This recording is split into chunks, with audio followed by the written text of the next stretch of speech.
Welcome to another edition of AV Rant. I'm Tom Andry, and I'm here with. Rob H. This is AV Rant. It's your home theater and Are you AV sick? questions answered. I am sick. You're going to hear it in my voice. But hey, better that I'm here and sick than not here at all, right? No, get somebody to replace you. You should be. This is too. No, you shouldn't be here. It's You going to should be a little be. scratchy, going to be a little weak. That's how it's going to You be. should take the night off. No one's gonna hate you if you take the night I, off. I already took yesterday off. I didn't get the topic list finished, so Well, that's making up not. for it. That's neither here nor there. You should just take the. We could skip this week. Oh, We yeah. could skip a With the amount week. of questions we have, I I don't don't want care to about bother. that. We could always make it up later. It's not that big of a deal. You're sick. You didn't tell me you were sick, or I had realized it before. I'm not. Literally just that second, I would have scratched the I'm podcast. not dying. I'm not. I don't even have a fever. It's in my throat. We'll be all right. People will survive, including me. So my wife and I bought a new couch over Black Friday or something, Okay. whatever. We went someplace on Black Friday and bought a couch. It wasn't like a Black Friday sale. There may have been a sale that was going on, but that's not why we went there. We went there because it was convenient at the time. So in preparation for this couch coming into this room, I realized I needed to screw some speakers into the ceiling so Yep. that the drywall didn't fall onto the brand new couch with my wife staring at me like the daggers. Good idea. So I put them up there. They are there, and there is speaker wire coming out of them. So the focal birds are what I've got, right? Correct. Yep. You got the Eh, focal They are birds. they are fairly easy. Like I don't read instructions, so they're fairly easy to figure out what to do with them. There's parts of them I like, and parts of them so far I don't. So there's a round base. Yes. Then that one you can put two screws into it to glue Oh, it to whatever you're going to do it to. You okay. can. It's going to be done, but it's more of a speaker stand, Yeah. really. And then there's a three-prong one. Yeah. The three-prong one, it's actually not up and down. Like the little pole thing is angled back a little bit Yeah. It's sort of like towards a towards. tripod, like a teeny tiny little tripod. It is, but the pole doesn't come straight up off the thing. It's actually angled to one side. Okay. So you have to pay attention to that when you're putting them in. Then there's these little cut. So at the end of the tripod, there at each end there you can put a screw into each one of those, and they give you drywall anchors in case you need them. Yeah. Uh, and then there's covers that go on top of them afterwards to cover them up. Out of both the tripods, out of three of the covers, two of them on both of them went back on, secured nice and whatever, and one of them just fell right off. Okay. Like it would not go back on after I took it off. Then they're on the back side of it, there's sort of this, I don't know what they call it, a vanity plate, but basically it just covers up all the workings and it's magnetic. Uh did not secure enough for me. Like the Ah. magnets weren't holding it secure enough. One of the magnet came completely out, kind of weird. But I was like, this is gonna rattle. It's gonna Mm-hmm. rattle. Just take it out now. So you can't see it anyways when it's on the ceiling. And I think in 90% of the applications that you're going to be using these things in, you won't see this back thing anyways. So not a huge deal for me, but it was kind of So a yeah, little it's a bit of a little fit disappointment. and finish, not so great. All right. Yeah. But as far as positioning, and then there's like an Allen wrench that you use to tighten it down, man, you can really get these things exactly where you want them to be. So I didn't do the best job in positioning one of them because of how it wasn't really super convenient. So one is right at the end of the couch, and one sort of like it would have. I would have liked it to have been a little bit more to the edge, but basically they're in line pretty close. They're about as far away from my main speakers from each other as from each other.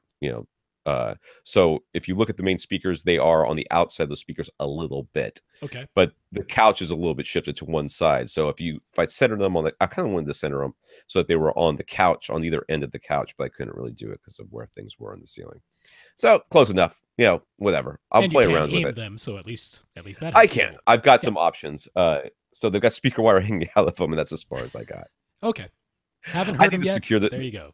No, they're on the ceiling, and the speaker wire is connected. I just have to connect it back to the receiver, but I ran out of time. I just flat out ran out of time. So in progress, in All progress. And right. Austin has assured us that he is working diligently on the video, and things are going well. Yep. So almost done, I think, is what he kind of said.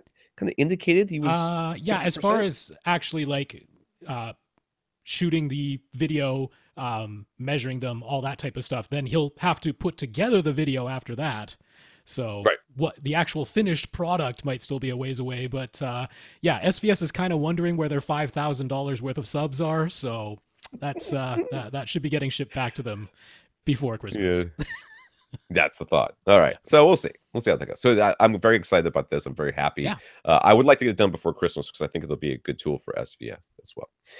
So this is AV Rant, the podcast that answers your home theater and AV questions. To get your questions answered, all you do is ask. You ask by emailing us a question at avrant.com. Go to www.avrant.com and leave us a comment there. Someone did that recently. Oh, shoot. I didn't check that. Oh, well. We'll get you next week if it was there. We'll get you next week, whoever you are. I did notice you. I did. Let me see here. Facebook.com/AVRant podcast. YouTube.com/C/AVRant. If you want to reach us directly, Rob is at Rob is Rob at avrant.com. His Twitter is at First Reflect. I'm Tom at avrant.com. My Twitter is at avrant_Tom. We talk about our producer, Austin. He usually helps with the podcast questions. This week, he was way too busy with the video, so we're going to give him a little bit of a pass on that. It's understood. But he has his own podcast, the We Watch Movies podcast. It's a podcast about herbal remedies for throat soreness. Yep. They are not big believers in the honey and lemon, believe it or not. It's pretty the classic. Hot water with honey and lemon. They don't. They do believe, and I don't think they have much empirical evidence, but whatever. Gargling salt water. Yeah.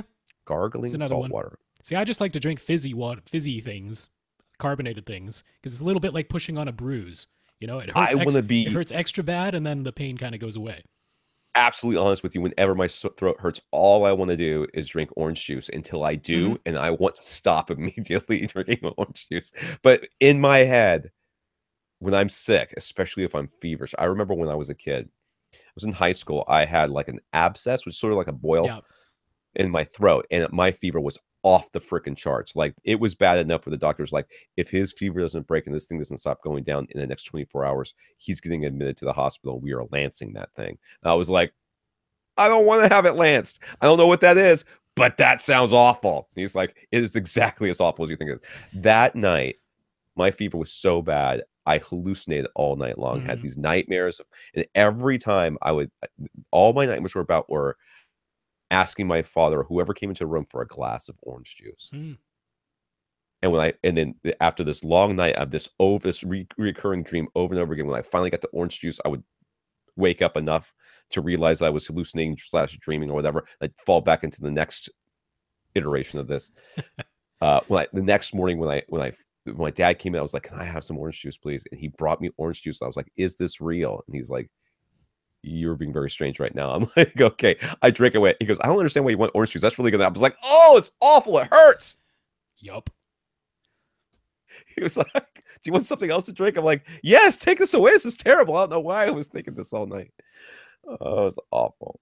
Anywho,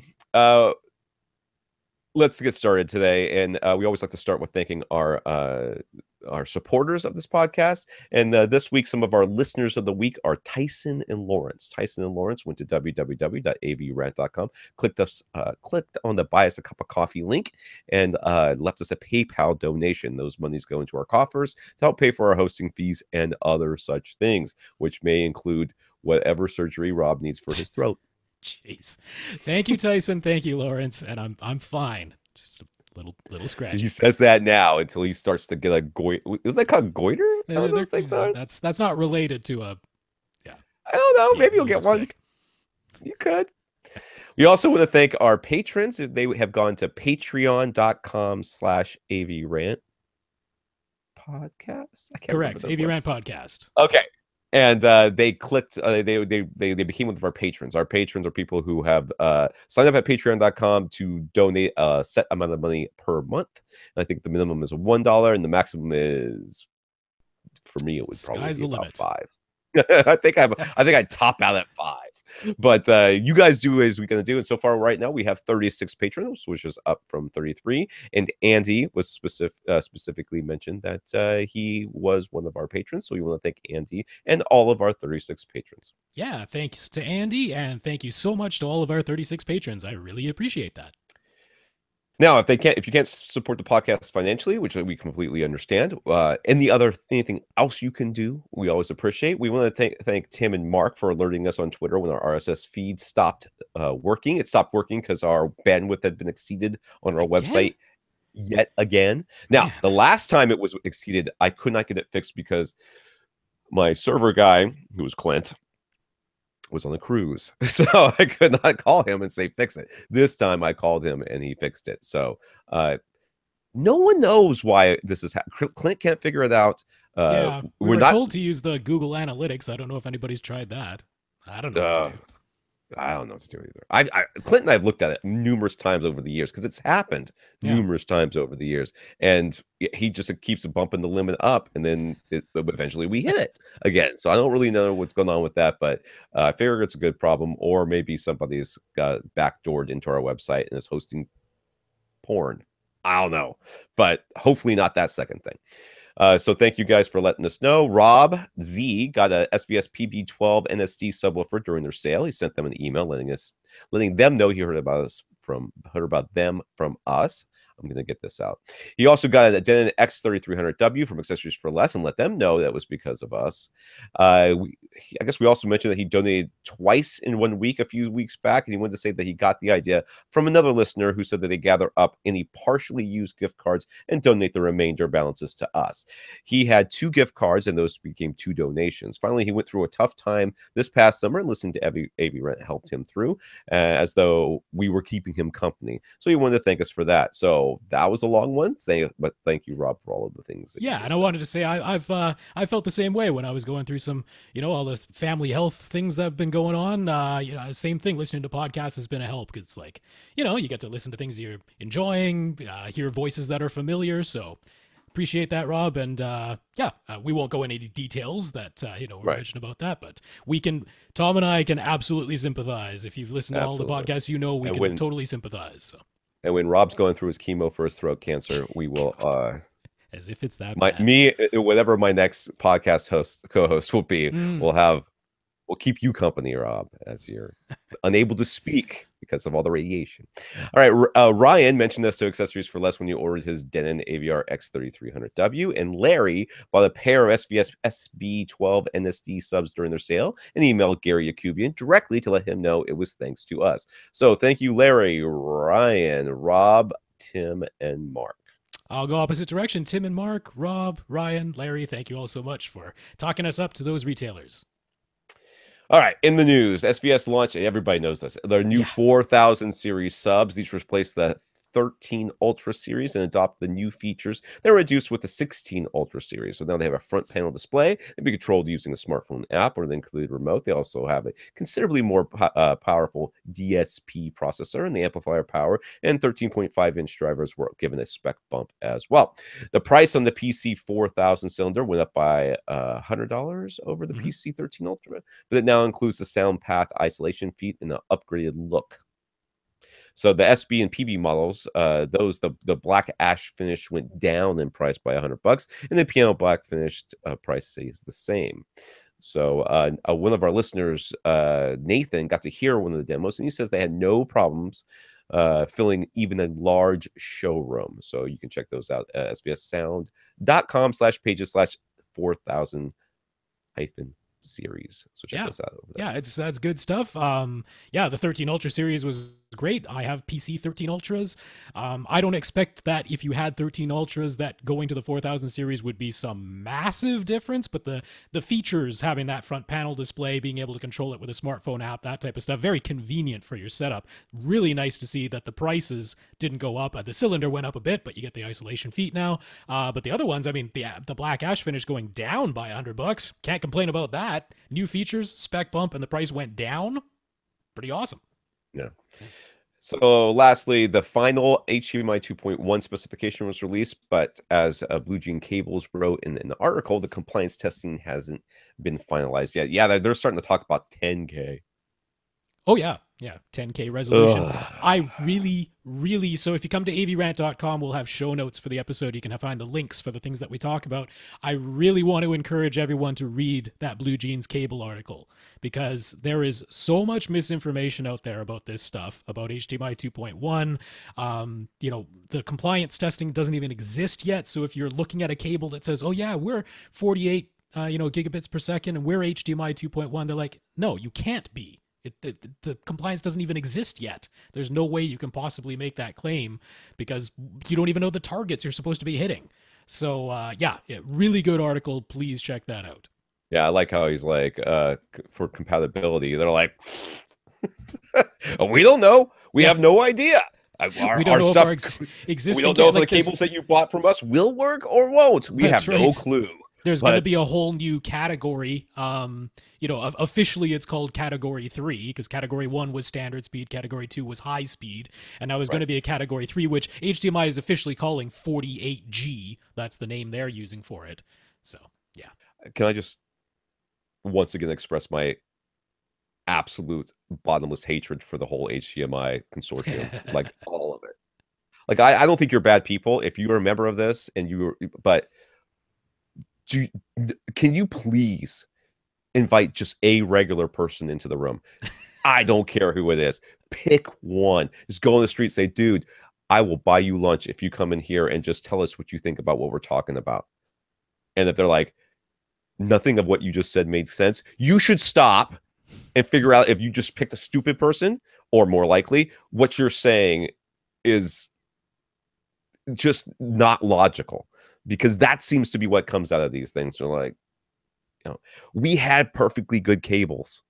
We had them, right? We had no business switching to HDMI. We could have done this with other cables, but you decided to do this. Fine. Why did you make such a cable that was so stupid? And now we're stuck with this thing. We're stuck with this thing that I think it's actually long past hit its ability to function. I mean, as a cable, as a viable solution for the amount of data you're trying to push through it. And now we're looking at workarounds. Yeah. Why are we looking for workarounds? You guys should have thought about this at the very beginning. Like, why is this cable so overly complicated when all you really needed to do, fiber optic, and you're done? By the way, if you want that eARC feature, the enhanced audio return channel feature, the cable actually has to be an HDMI with Ethernet cable, which really hasn't been utilized for anything else, but now you need it. So there you go. Fun little factoid. Let's get a couple of comments here. Jeb previously asked us to make hypothetical 55-inch OLED versus 65-inch LCD decision. We mentioned how a 75-inch Vizio M series could be an option just in terms of similar pricing. He settled on a 70-inch, so it wasn't hypothetical, a 70-inch Vizio M series, and he thinks it looks fantastic, not quite as amazing as OLED, but the OLED would have been too small, which we all agree on. Joe got a door for under $100 from Home Depot. So that's one less person we have to bug about installing a door. So you can see what the door looks like, as it's getting installed. That's right. Looks like that. That right door. there. $100. You're going to want to fill in that little gap on the side. Of course. I am going to throw that out there. But, other than that. Just gonna say. Obviously, they framed it. It's clear. Mark wanted to share some good news regarding the customer service he has received from brands we frequently recommend.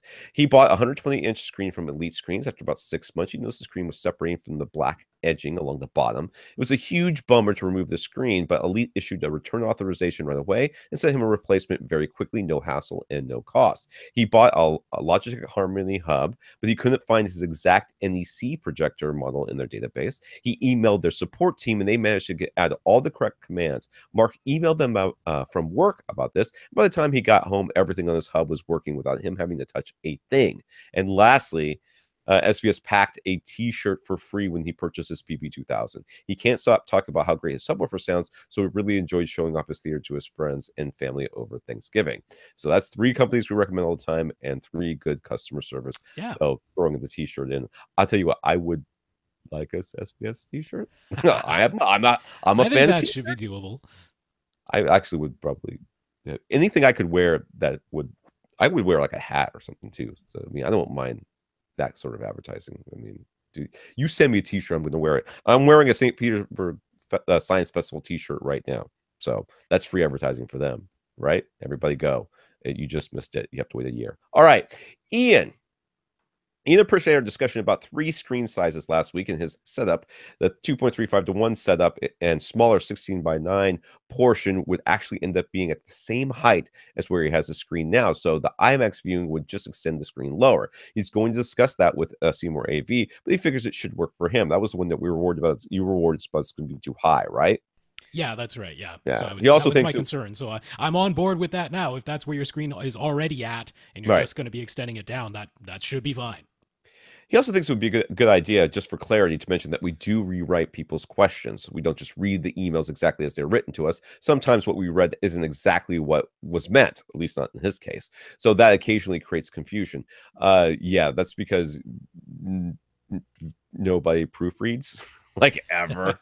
Well, I mean, it's a huge variance that we Yeah, get. So yeah. in the time that it takes me to read, comprehend, organize, come up with links, get images, all that stuff, I'm like, I may as well just rewrite this thing because I've gotten emails that like were one solid paragraph, one solid line of text. Yeah, it would without any punctuation or capitalization.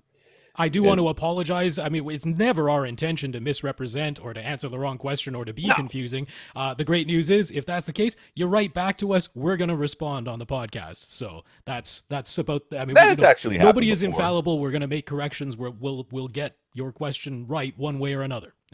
And there's just 2 things here. First, if we mess it up and you ask and you say, hey, this is what I really meant, we're going to answer that, like you said. And that's happened plenty of times on this podcast. But on top of that, just because the question isn't what you were looking for, there's a very good chance somebody else was looking for it. So, I think that the answering of the question still has validity there, even if it's not the exact question you answered.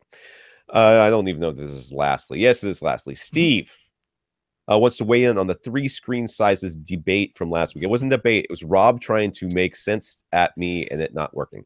He's with me. Clearly, you are a rational human being who is probably both handsome and intelligent.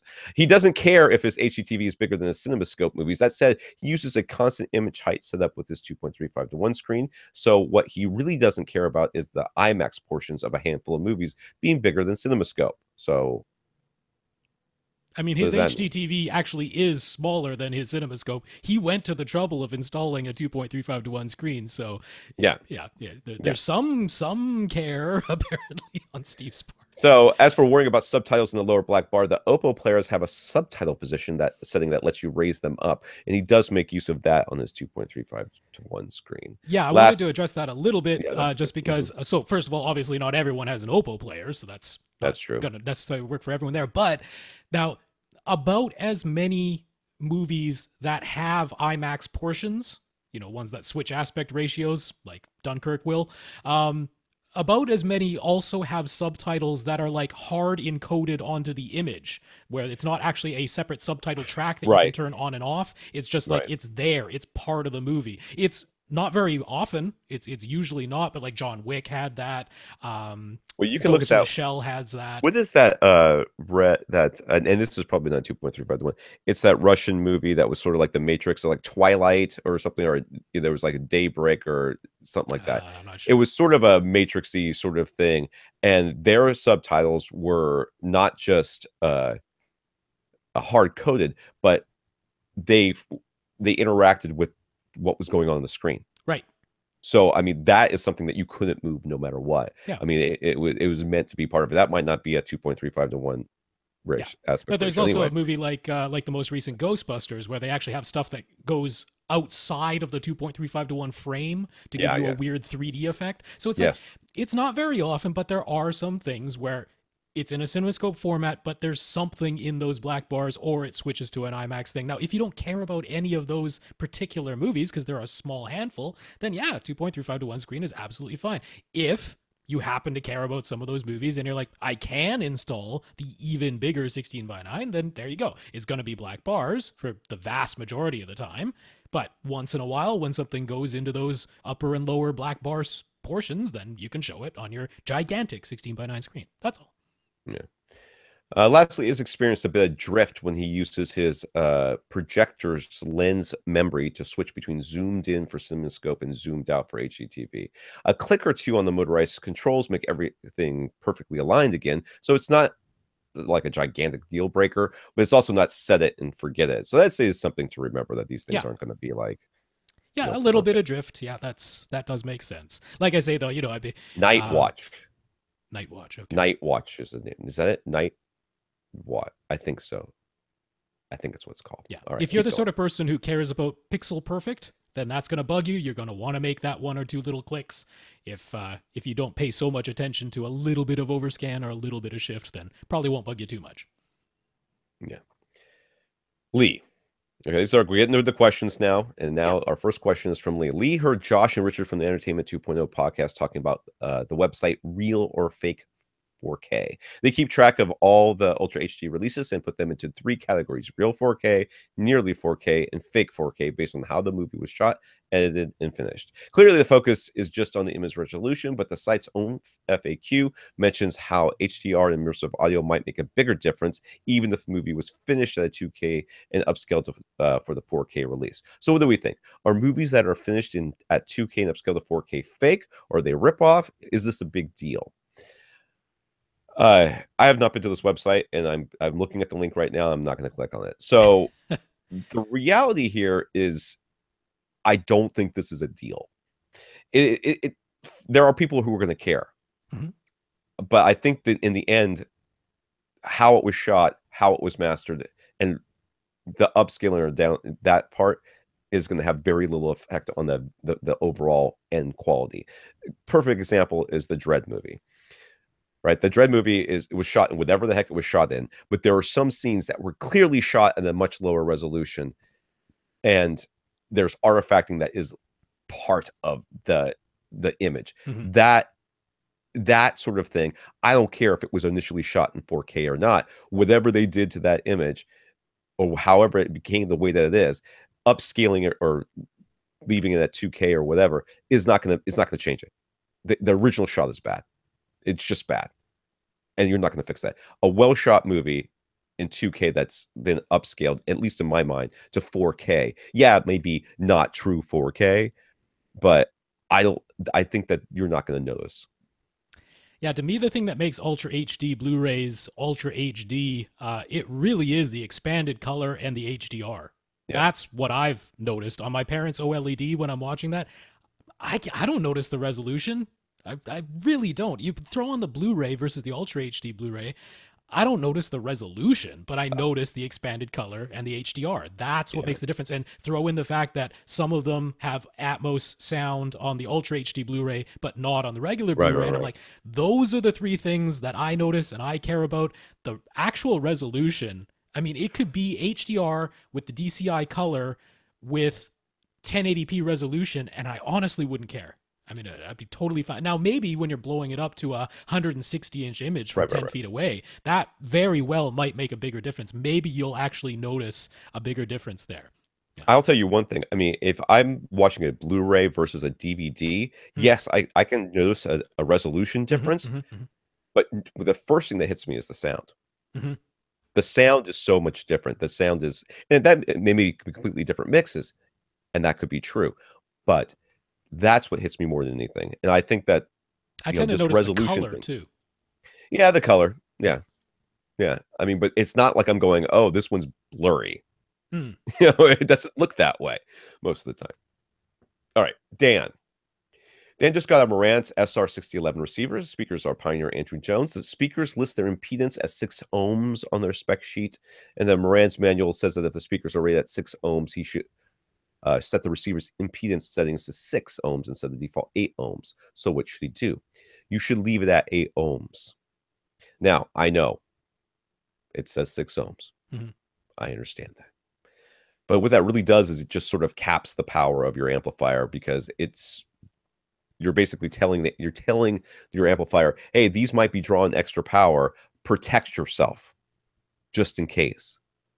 So it sort of sets a limit there. The reality is these are not hard to drive speakers unless you're sitting very far away from them, in which case you got bigger problems. But these are not hard to drive speakers. The 8 ohm setting will be just fine.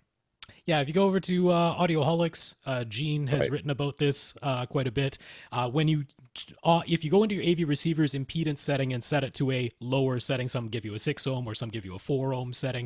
When you do that, it essentially puts a current choke on the amplifiers. It prevents them from even delivering the same amount of power that they can when you just leave it in the 8 ohm setting. It just puts a ceiling on it. It says you do not deliver any more current than this.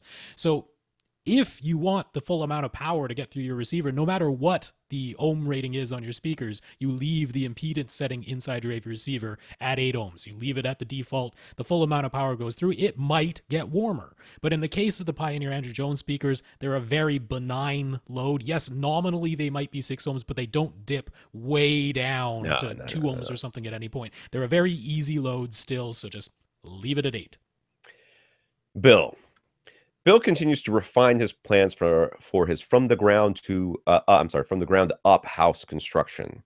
He had a chance to visit Ascend Acoustics while he was in California for work a week ago, and he appreciated how nice and accommodating they were, despite their office being very, very busy. Their listening room doesn't particularly resemble his theater, well, at least not the one he's building. So he isn't really sure how the Ascend speakers will sound in his theater, but what he heard in their room was nice, and he got their direct recommendation for a wall mount that works well with the HTM200 SE speakers. So there you go. Yeah, so there's a Coty Tech one that they recommend. Now, this one is like 5 to 5.5 inches off the wall or off the ceiling, but he was looking particularly for something that he could use as a ceiling mount with the drop ceiling that we've been recommending to him. And this would be just about perfect, because if he installs this onto the actual physical ceiling joist and then the 6-inch depth of the HTM200 SE is in front of that, that's just about perfect for the 1-foot drop ceiling that we've been suggesting. Now, I wanted to mention, because he's also going to have columns that he's building, so for those, you wouldn't want this much depth off of the wall. That would have them protruding out of the columns. So there is a mount from Pinpoint Mounts that they call it a flush mount. Now, of course, it has a little bit of depth to it. But yeah, they basically call it a flush mount, and that'll work really well too. So we're going to have that link at avrant.com in the show notes. 2 good ways to mount your HTM200 SE speakers from and probably many, many other speakers as well. Yeah, that's right. Just because we mentioned them for these two that exact speaker doesn't mean they're not going to work for yours. So anyways, here's his questions. He's getting into the nitty-gritty when it comes to speaker placement, and even created a spreadsheet for himself so he can organize exact angles and such. For the front, left, and right speakers, we said to put them just to the outside of the projection screen. So it's a 10-foot wide screen and 12-foot seating distance to the primary front row will create a 45-degree field of view. Okay. But with the second row 6 feet behind the front row, the angle created there is only about 31 degrees. So should he spread the front, left, and right speakers further apart? Should he make them perfect for the front row of seats and not worry about the second row? Should he try to find some sort of ideal middle ground, even though it's impossible to have a second row at 22.5 plus or minus degrees and the front row at a plus or minus 30-degree angle? Either the second row is a bit too narrow, the front row is a bit too wide. Okay. I feel like there's some confusion happening here, because the field of view has to do with how big the screen is to your eyes, and your speaker placement has to do with where the speakers are in relation to your ears. Yeah, but we were saying, since the screen that he's going to have is creating a 45 degree field of view, if you put the speakers just to the outsides of that, you're guaranteed to be within the plus or minus 22.5 to plus or minus 30 degree to the left and right of center that Dolby recommends, because you already know that's 45 degrees. So if I'm just to the outside of that, I'm definitely within, 22 to 30. But also just to the outside of that, all your seats just about are between the front, left, and right speakers. Between the front, left, and right. That's really what we're looking for here, at least in my mind. I don't know what row you're going to prefer. So if you want to cheat them one direction or the other for that row, fine. But the reality is, if it's got to be outside the screen, clearly. But I would not want them too far apart. You get them out into the corners, way to the side walls, you have a real hard time with imaging, and then we're have to worry about Atmos and other stuff that's going to come up. I think right to the sides of your screen, not too much further out than that, is about perfect. It puts them outside both your two main rows of seats. They're outside of that, so you're sitting within them, so they could create a phantom center if they had to, which they won't, but there will be some panning that goes on. So I think just to the outside of the screen makes sense to me. Yeah, I agree. Not only that, if you go to a commercial movie theater, think about that. If you're sitting in the front row, they're way too wide for Dolby spec. And if you're sitting in the very back row of a commercial movie theater, they're too narrow for Dolby spec. Yeah. There's only that range in the sort of rear third of the theater where it's actually within Dolby spec. So, I mean, one of your rows of seats, it might be a little bit too narrow, and then in the very back row for your overflow seating, it's gonna be too narrow to hit Dolby spec. But we're concerned with the sound matching the image, and your left and right front speakers having the seating area contained within the boundaries that they create. You can do that just by having them to the outsides of your screen. So no reason to go, if you want to go a little bit wider, that's also fine, but no reason to push them right out to the side walls just so you can try and hit 22.5 degrees for your second row, which isn't even your primary row. Right. So similar questions for the Atmos speakers with the ceilings at 10 or 11 feet or so. Where precisely should he position the 4 overhead speakers? If he only considers the front row, he came up with about 5 feet in front and 5 to 10 feet behind. That means the top rears are either directly above the second row or possibly getting very close to the back wall. Since he needs to run speaker wire install mounts, he needs to work out the placement quite precisely. What's our take? I feel like 5 feet in front sounds a little too short. Well, it's just about right. I mean, that puts you at the 55-degree elevation angle for. Let me tell you how I would do it. I would place the top, the ones that you're going to call top fronts. I would place them exactly where they need to be for the front row. Yeah. Then I would take your top rears, and I would see where they're supposed to be, and cheat them back far enough so they're at least behind the second row. Yeah, I mean, I would put them back a little bit. Just barely behind the second row, because you do have, as far as the elevation angles say to be, they should be between 5 to 10 feet behind your front row. Now, your second row, you said, is 6 feet behind your front row. So if you put these top rear speakers, let's say 7 feet behind your front row, then they're within where they ought to be, according to the elevation angles for your primary front row, and then they're also still a little bit behind your top rear speakers. What's so funny? Every time you say it, it sounds like you're saying "rut row." Like, okay, Scooby. I'm sorry.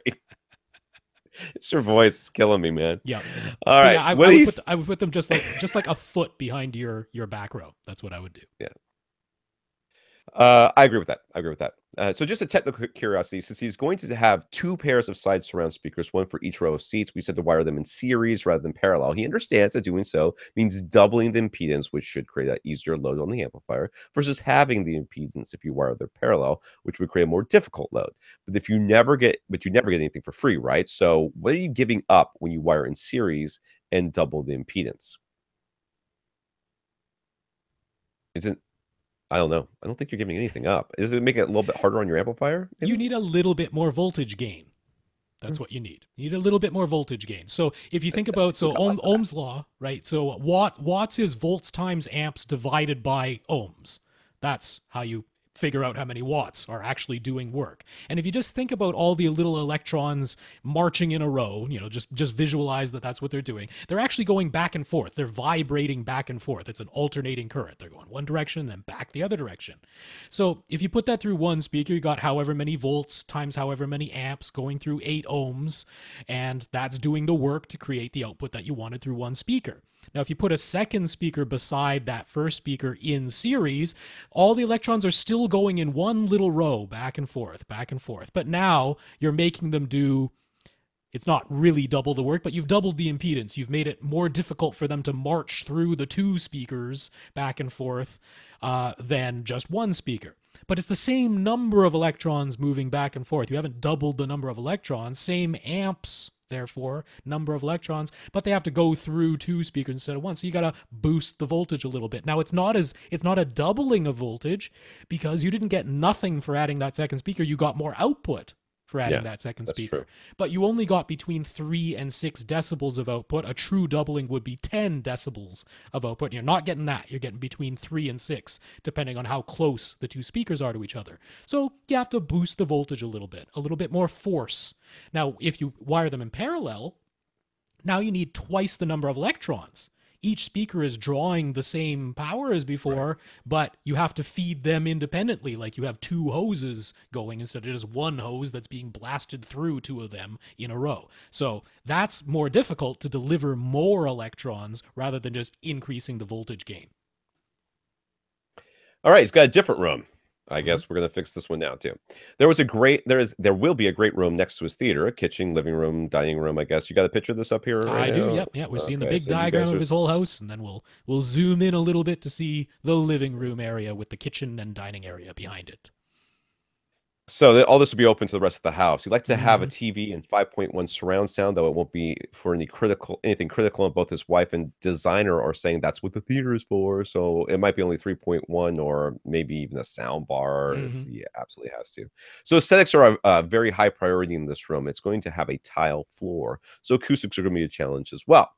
He mainly wants to ask what we think we should do in terms of speakers. Again, they want a very clean look, so in-wall or on-wall is what he's after. Perhaps something like the Focal Birds. I'm not going to recommend those. But the ceiling is going to be 12 feet high. They don't want any surround speakers on stands out in the middle of the room or in the ceiling or at all, really. Yeah. Okay. It's kind of hard to do surround sound without surround speakers, but whatever. He's not looking for Atmos in here, so what do we think? Really, we can't put any speakers in the ceiling?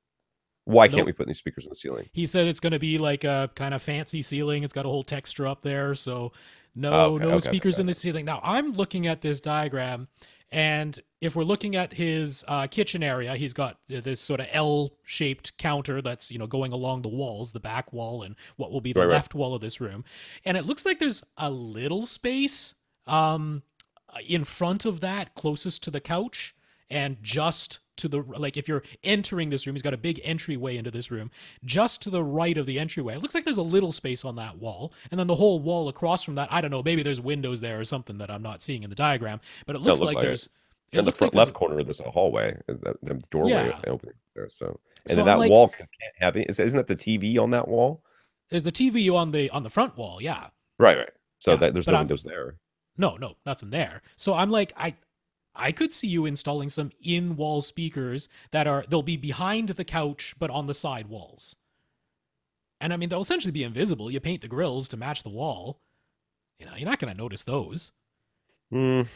So if you really want surround speakers, that's where I'm thinking that's the only place you could put it. Now, I don't know. Maybe there's stuff blocking those locations, so it just can't be done. In which case, okay, you're going to live with 3.1 in this room. That's not the end of the world.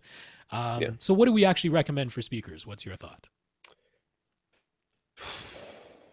Well, it's a humongous room, so that's going to be an issue. We're going to want something that gives them a lot of output.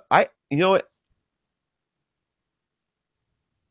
I've actually been kind of like contemplating this because I keep flip-flopping back and forth. I was thinking something, either going like loud and that can handle a lot of power, or something that sounds really good.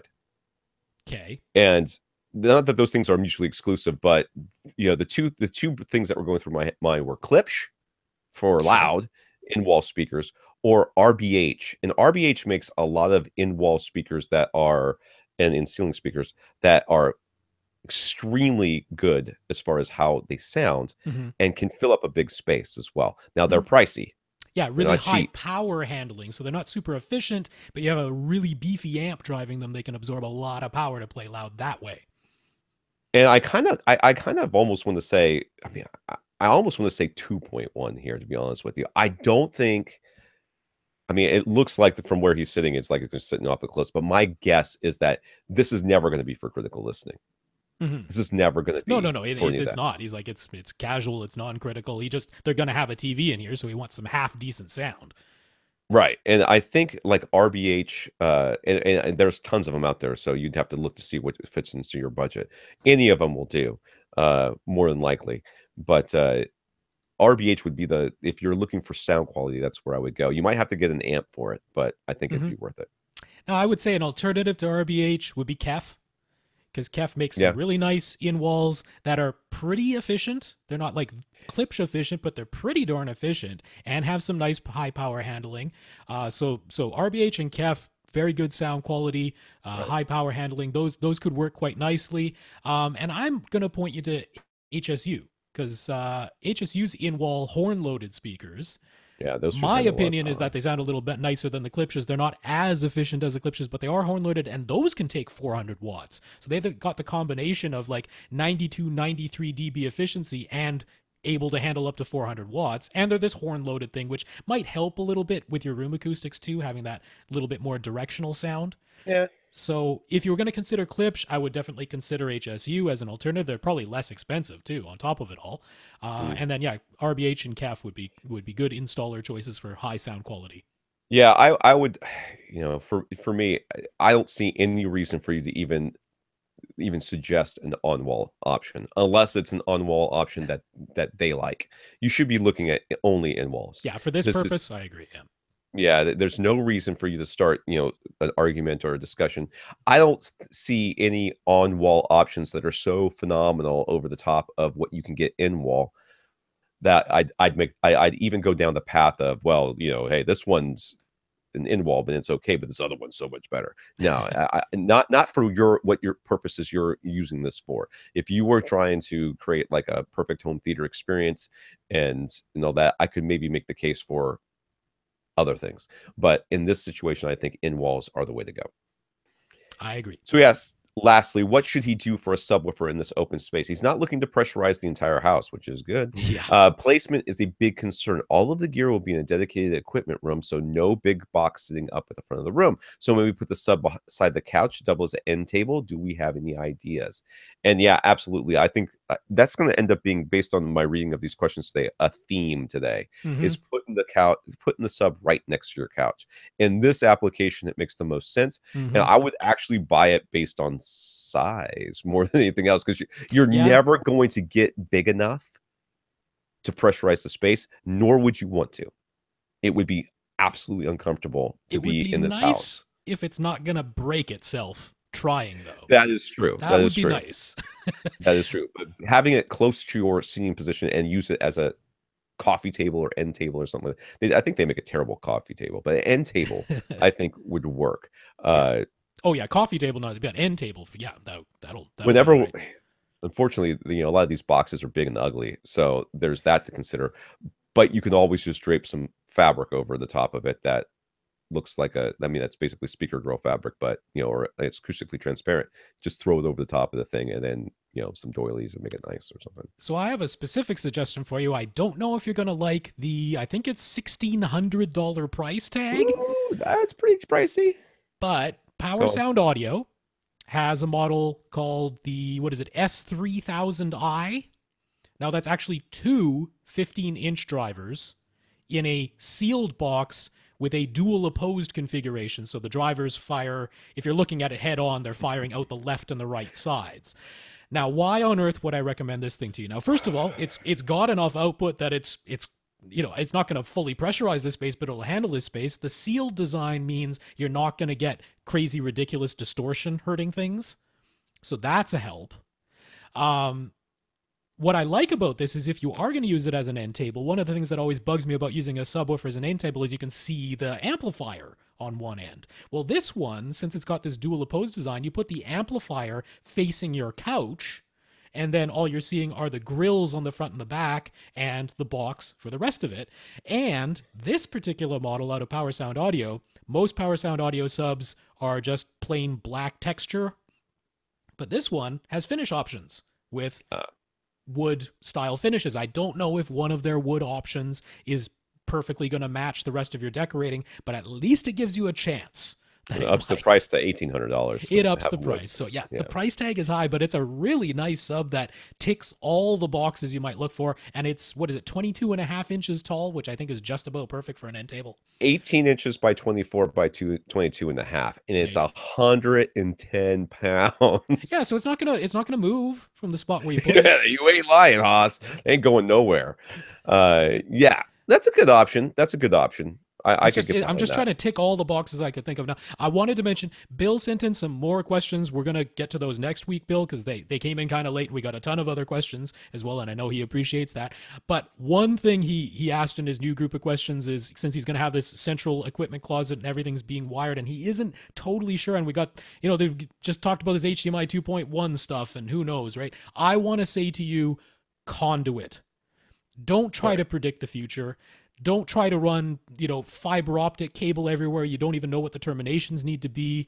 If you're like, oh, I'm going to run 4 pieces of Cat 6, A cable to every single room, like, conduit. Run conduit anywhere. Pull the cables that you need later. That's my suggestion on that front. All right. Chris.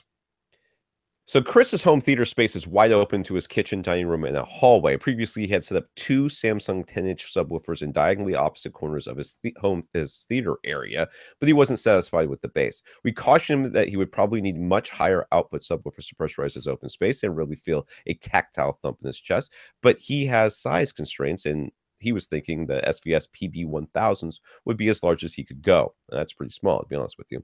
He got a third matching Samsung 10-inch sub, so based on advice to other listeners, he tried incorporating it into his system and repositioned all 3 subs.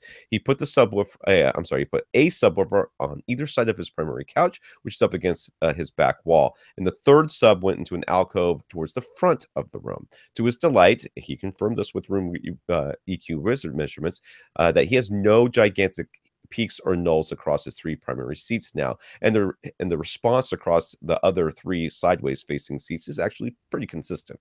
More than that, he is feeling tactile bass in his chest without even turning the volume up to reference. Although if he turns it up nice and loud, he does get a bit of distortion from time to time. Yeah, I bet he does.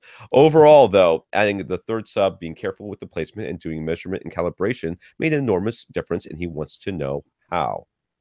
The 2 subwoofers in diagonally opposite corners sounded and felt nothing like this. And we always say that adding more subs doesn't really increase the output level. So can we explain why these changes made such a massive difference in this case? First of all, let's look at if we transpose this correctly, you put them in diagonally opposite corners of your theater area. Yes. That is not the entire area. No. See, when we say diagonally opposite corners, we mean of a rectangular room that's enclosed. That means that the entire air volume, you are in diagonally opposite corners. That does not work if you're L-shaped. That does not work if you have hallways or as well. That does not work if you're open to the rest of your house. Just because you're over one corner of your dining room area does not mean this sounds like, well, we're only supposed to stay over here, so we stay over here. We don't go over there.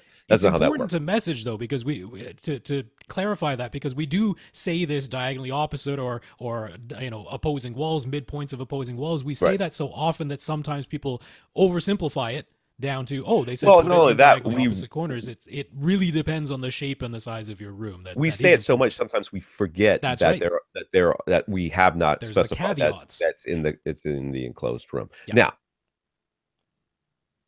So there's a couple of things that you've asked here. So that's the first answer. The answer is, why did the opposing corners not work? Because they weren't really opposing corners.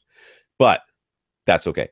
Second question is, how am I now feeling tactile bass? How did this all happen? How did this happen? You got lucky.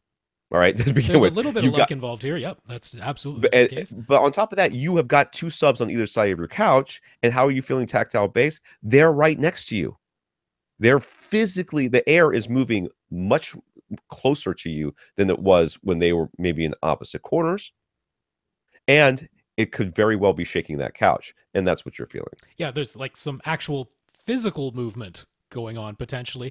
But more than that, having the 2 subs on that back wall and your seat on that back wall almost guarantees you're sitting in a big old hump right there. Now, if everything is in a hump, that's okay.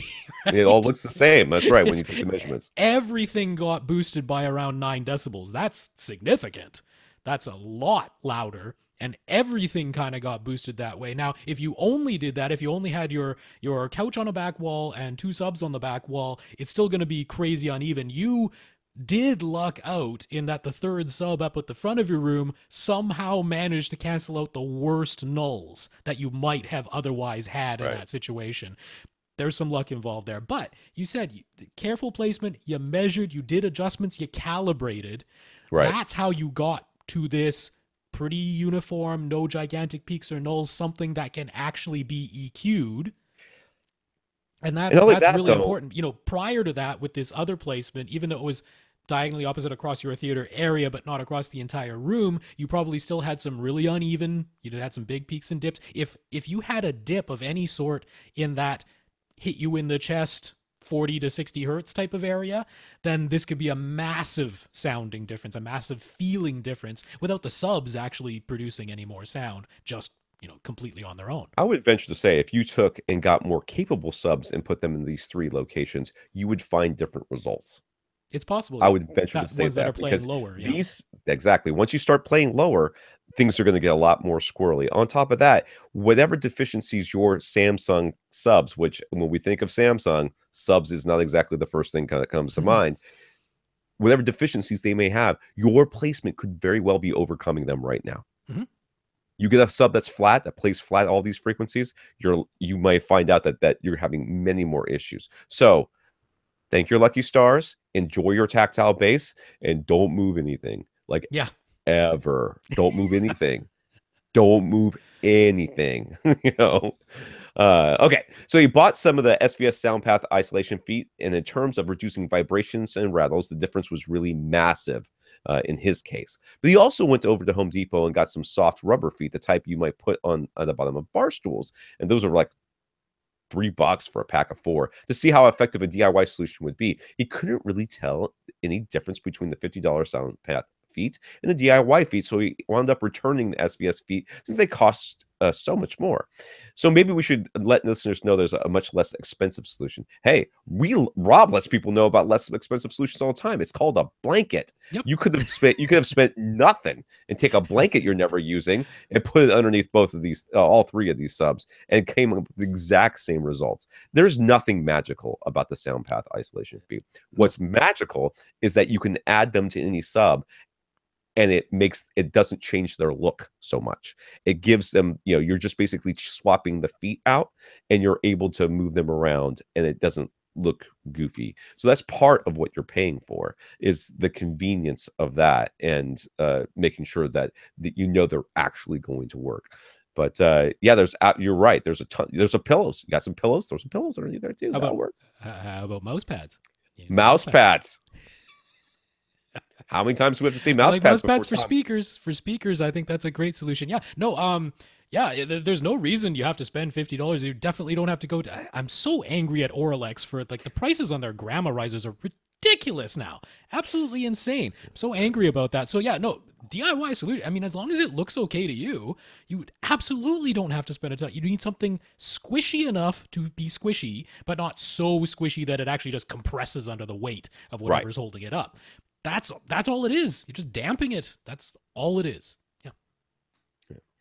So on top of this, he's an Xbox One tester who gets access to the earliest builds, preview builds, and reports issues back to Microsoft. He's got a few things he'd like to confirm for our listeners about using the Xbox One X as an Ultra HD Blu-ray player and streaming device. So he says, number 1, or I, or something. If you go into the sound and video settings, you can select bitstream audio output via HDMI, and from there you can select Atmos output from a drop-down menu.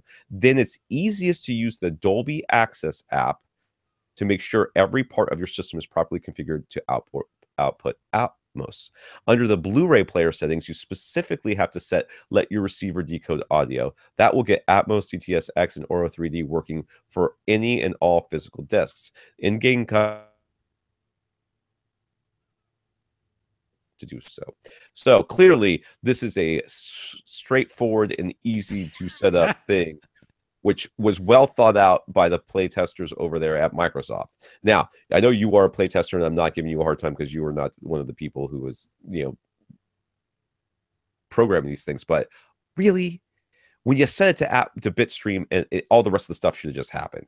This should not be a thing that we have to do. But thank you for letting us know. Yes, I appreciate that's a good. that Dolby Access app. That app is free. If you want the Dolby headphone Atmos processing, you actually have to pay a fee for that. So just one thing to know. So on the lossy side, regular gameplay, Netflix, and Vudu can all send Dolby Digital Plus with Atmos metadata. If the game or movie doesn't use Atmos, you'll just get a Dolby Digital Plus bitstream. However, the Xbox One does always send a 7.1 signal, even if the stream's audio is really only 2-channel. So that's why upmixing on your AV receiver doesn't work, and it's something he's complained about in his feedback to Microsoft. He says it's worth continuing to complain via Xbox user voice because that's how the Atmos and HDR issues got fixed. You know, I've been wanting to go back to my PlayStation 3 for Netflix and these other things, but the reason I have it is PlayStation 3 looks dark on Hmm. Netflix, but nothing else. Hmm. Like unusually dark. Like The Punisher was unwatchable Hmm. on Netflix because it's so dark. So I haven't quite figured out what's going on there. And when all I have to do when I notice it and go, ugh, I could just press a button, turn on the Xbox, and watch it there. I'm not highly motivated to figure it out. But there's that. Third, the Xbox One X lets you independently set HDR output and color format output. On the Xbox One S, if you set it to output 10-bit color, it automatically sets out HDR 10, and you don't have any choice about it. But on the Xbox One X, you can send 10 or 12-bit color, but still use SDR, or you can send HDR, but do so at 1080p resolution or with Rec 709 color. The point is that Xbox One X is more flexible, which can sometimes be useful for people who use projectors or TVs that can accept an HDR signal, but can't even come close to hitting 1,000 nits. Mm-hmm. So that's a little bit like what Okay. the Oppo Ultra HD Blu-ray player can do as well, Yeah. letting you separate the HDR metadata from the wide color data. So that's a nice Right. thing. I didn't know the Xbox One X could do that, so that's a nice thing to know. I bet you have to set it all manually, though, Hmm. right? It doesn't do it automatically. It's No. like a thing. Yeah. Finally, Samsung and Microsoft announced a joint promotion to bring HDR10 Plus compatibility, and EA posted that the newest Star Wars game, which no one should ever buy, will include Dolby Vision on the Xbox One X after an update. These are talked about as HDMI 2.1 update features, so things look promising on that front. If you haven't heard about the new Star Wars game Battlefront controversy, Yeah. then you should look it up because it is Yeah, no, realistically, they've been taking way more flack than what the actual game does. But it whatever. is pretty bad. I mean, I don't think they have. First of all, they are taking a lot of flack, but Yeah. the reality is that this has been going on in the industry for far Mm. too long, and it promotes a culture. Uh, it essentially incentivizes spending money and gambling for what is essentially gambling. So if you don't know what we're talking about, there's a thing in video games called loot boxes, and loot boxes are you open the box and your rewards are randomized. Hmm. Now, when these things first started showing up, what you got out would be something trivial, maybe a new costume or a piece of gear that doesn't change how the game functions, but in many ways it's just an aesthetic thing. Sure. So it's something nice, or maybe it's like extra coins to spend or something like that. It's just there's not a whole lot. Yeah, like I think those of you that played Jetpack Joyride, it's essentially like spinning that little wheel, and sometimes you get some extra coins and sometimes you don't. It doesn't really matter that much. But Star Wars Battlefront and other games have been hiding behind these loot boxes, things that are integral to the games. Like you can't get certain characters except out of loot boxes, and some of those characters like include Darth Vader and stuff like that. Things that you bought the game to get, and the only way to get these things is either to grind through the game to get the money or whatever you're supposed to do, or you can pay real money to get it. And the problem here is that these games are targeted towards children. At least Star Wars is, because Disney certainly didn't buy it just to target it towards adults. And encouraging children to gamble or pay real money for things that they don't have real money to pay is maybe someone should have said EA, hey, let's just pull somebody off the street and see if they think this is a good idea, because they would have said no. And that's why I said nobody should buy that game, because EA needs to be punished, and everybody else who does loot boxes should be as well. Lastly, he says, I guess, is this all been Chris? This has all been Chris? Yeah.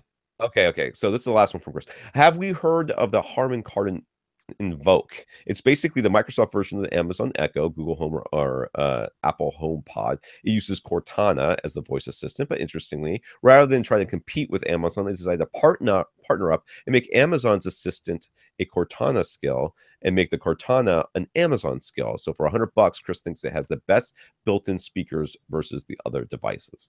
I had never heard of this, and I've never used Cortana. And I have a computer at work that has it, and I could use it. Xbox One X who has it too, yeah. Or Xbox One, rather. Original Xbox One. I do, but I have to plug in my Kinect. You'd have to plug in. I've never done that. I'm not about to start now. So, no, I haven't heard of it. And I'm sure they'll do just as well as I expect.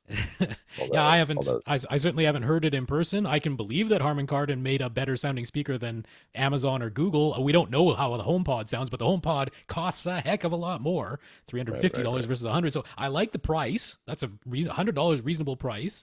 Cortana has some cool feature, like especially if you're a heavy Skype user or something. She actually handles that type of stuff better than any other voice assistant. So yeah, there's some nice here, and I think it's really smart of them to not compete with She Who Shall Not Be Named from Amazon. And the fact that we can't say her name on the podcast because it sets off too many devices kind of tells you who's winning that race right now. Dude, I bought 4 of the Echo Dots at during Black Friday. It was later like $30. I'm like, I'll find somebody to give this to. I mean, everybody, like people are at my house for Thanksgiving, and we were talking to Alexa to set timers and to do music and do this, and they're like, who are you talking to? I'm like, But being able to tell Cortana to tell Amazon's assistant to do something, or vice versa, that's a cool way to do this. So yeah, I'm okay with that. I think the language becomes a little bit clunky, but it's nicer than being locked to what only one voice assistant can do. I'll definitely take some clunky language over being locked and not being able to do everything I want to do. So yeah, good on him. Dan.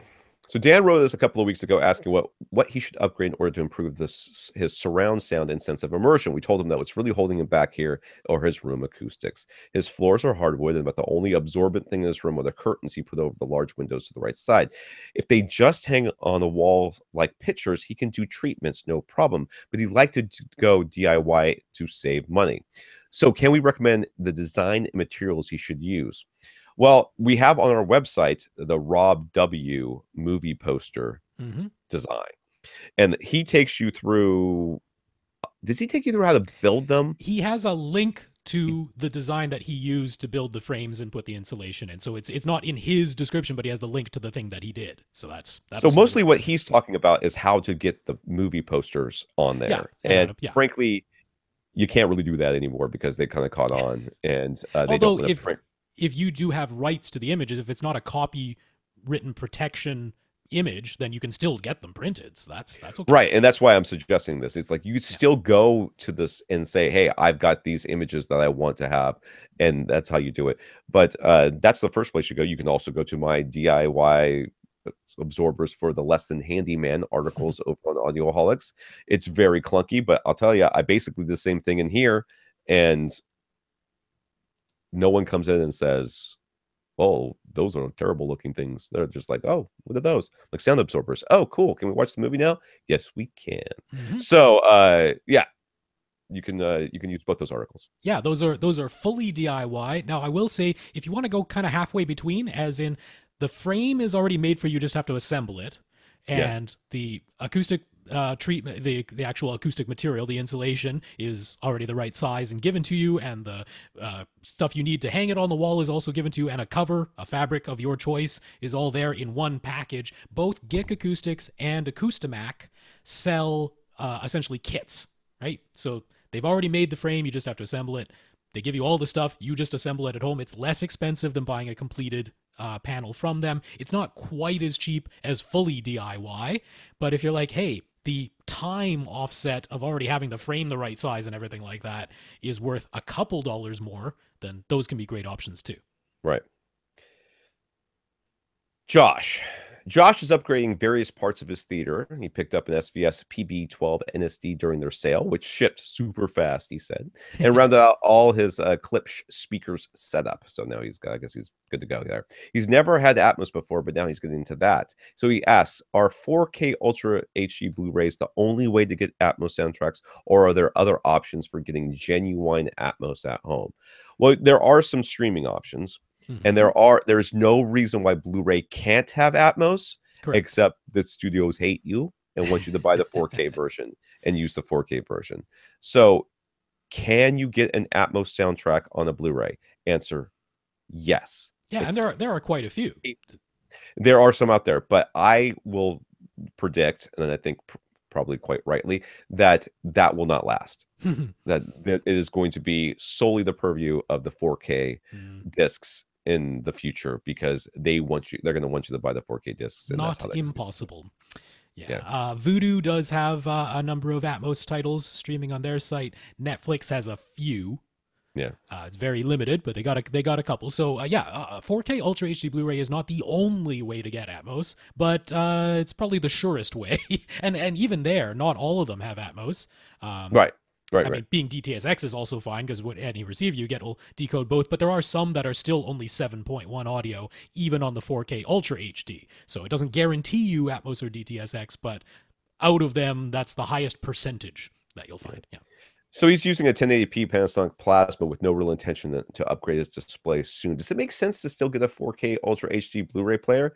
Well, if you want Atmos, it does. Yeah,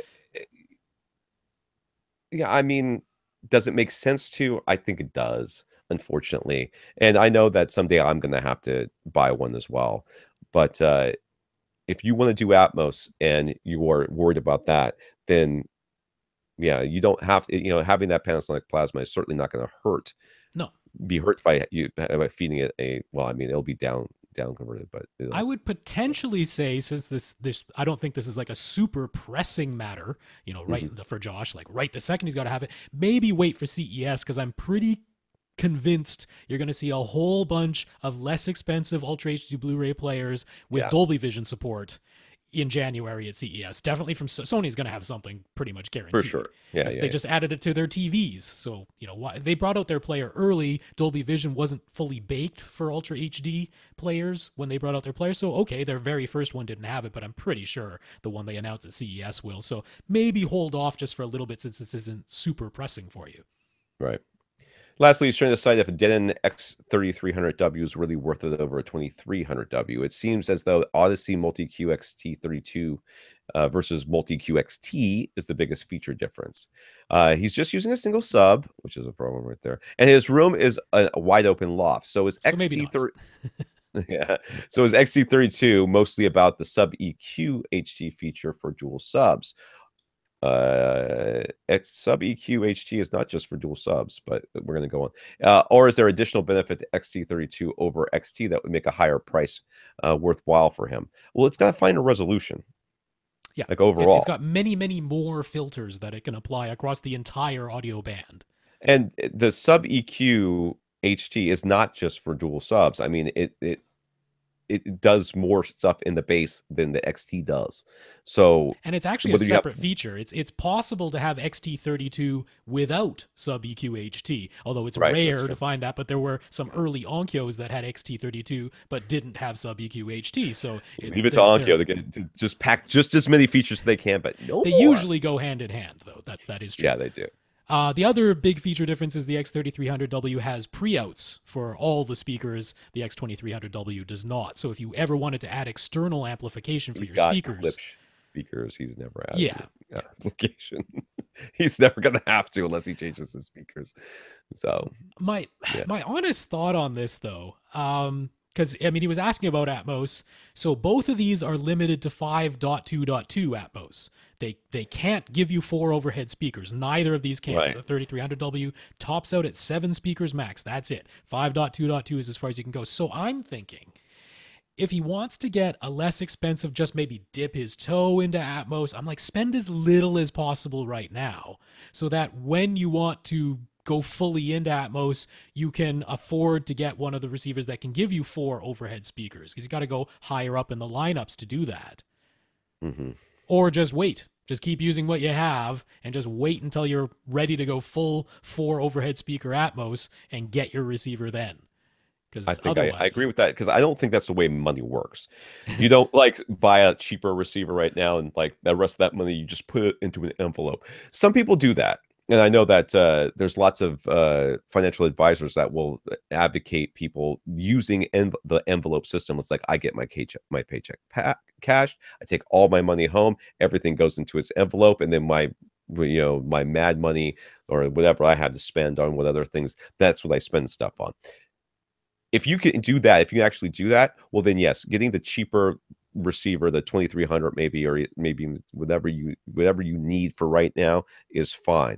But I agree. I think that if you're going to do Atmos, if you can get, and you think you're going to be able to get all the way to 5.2.4 or 5.1.4 in your case, if you're going to get to the 4, you might as well just get to the 4. yeah.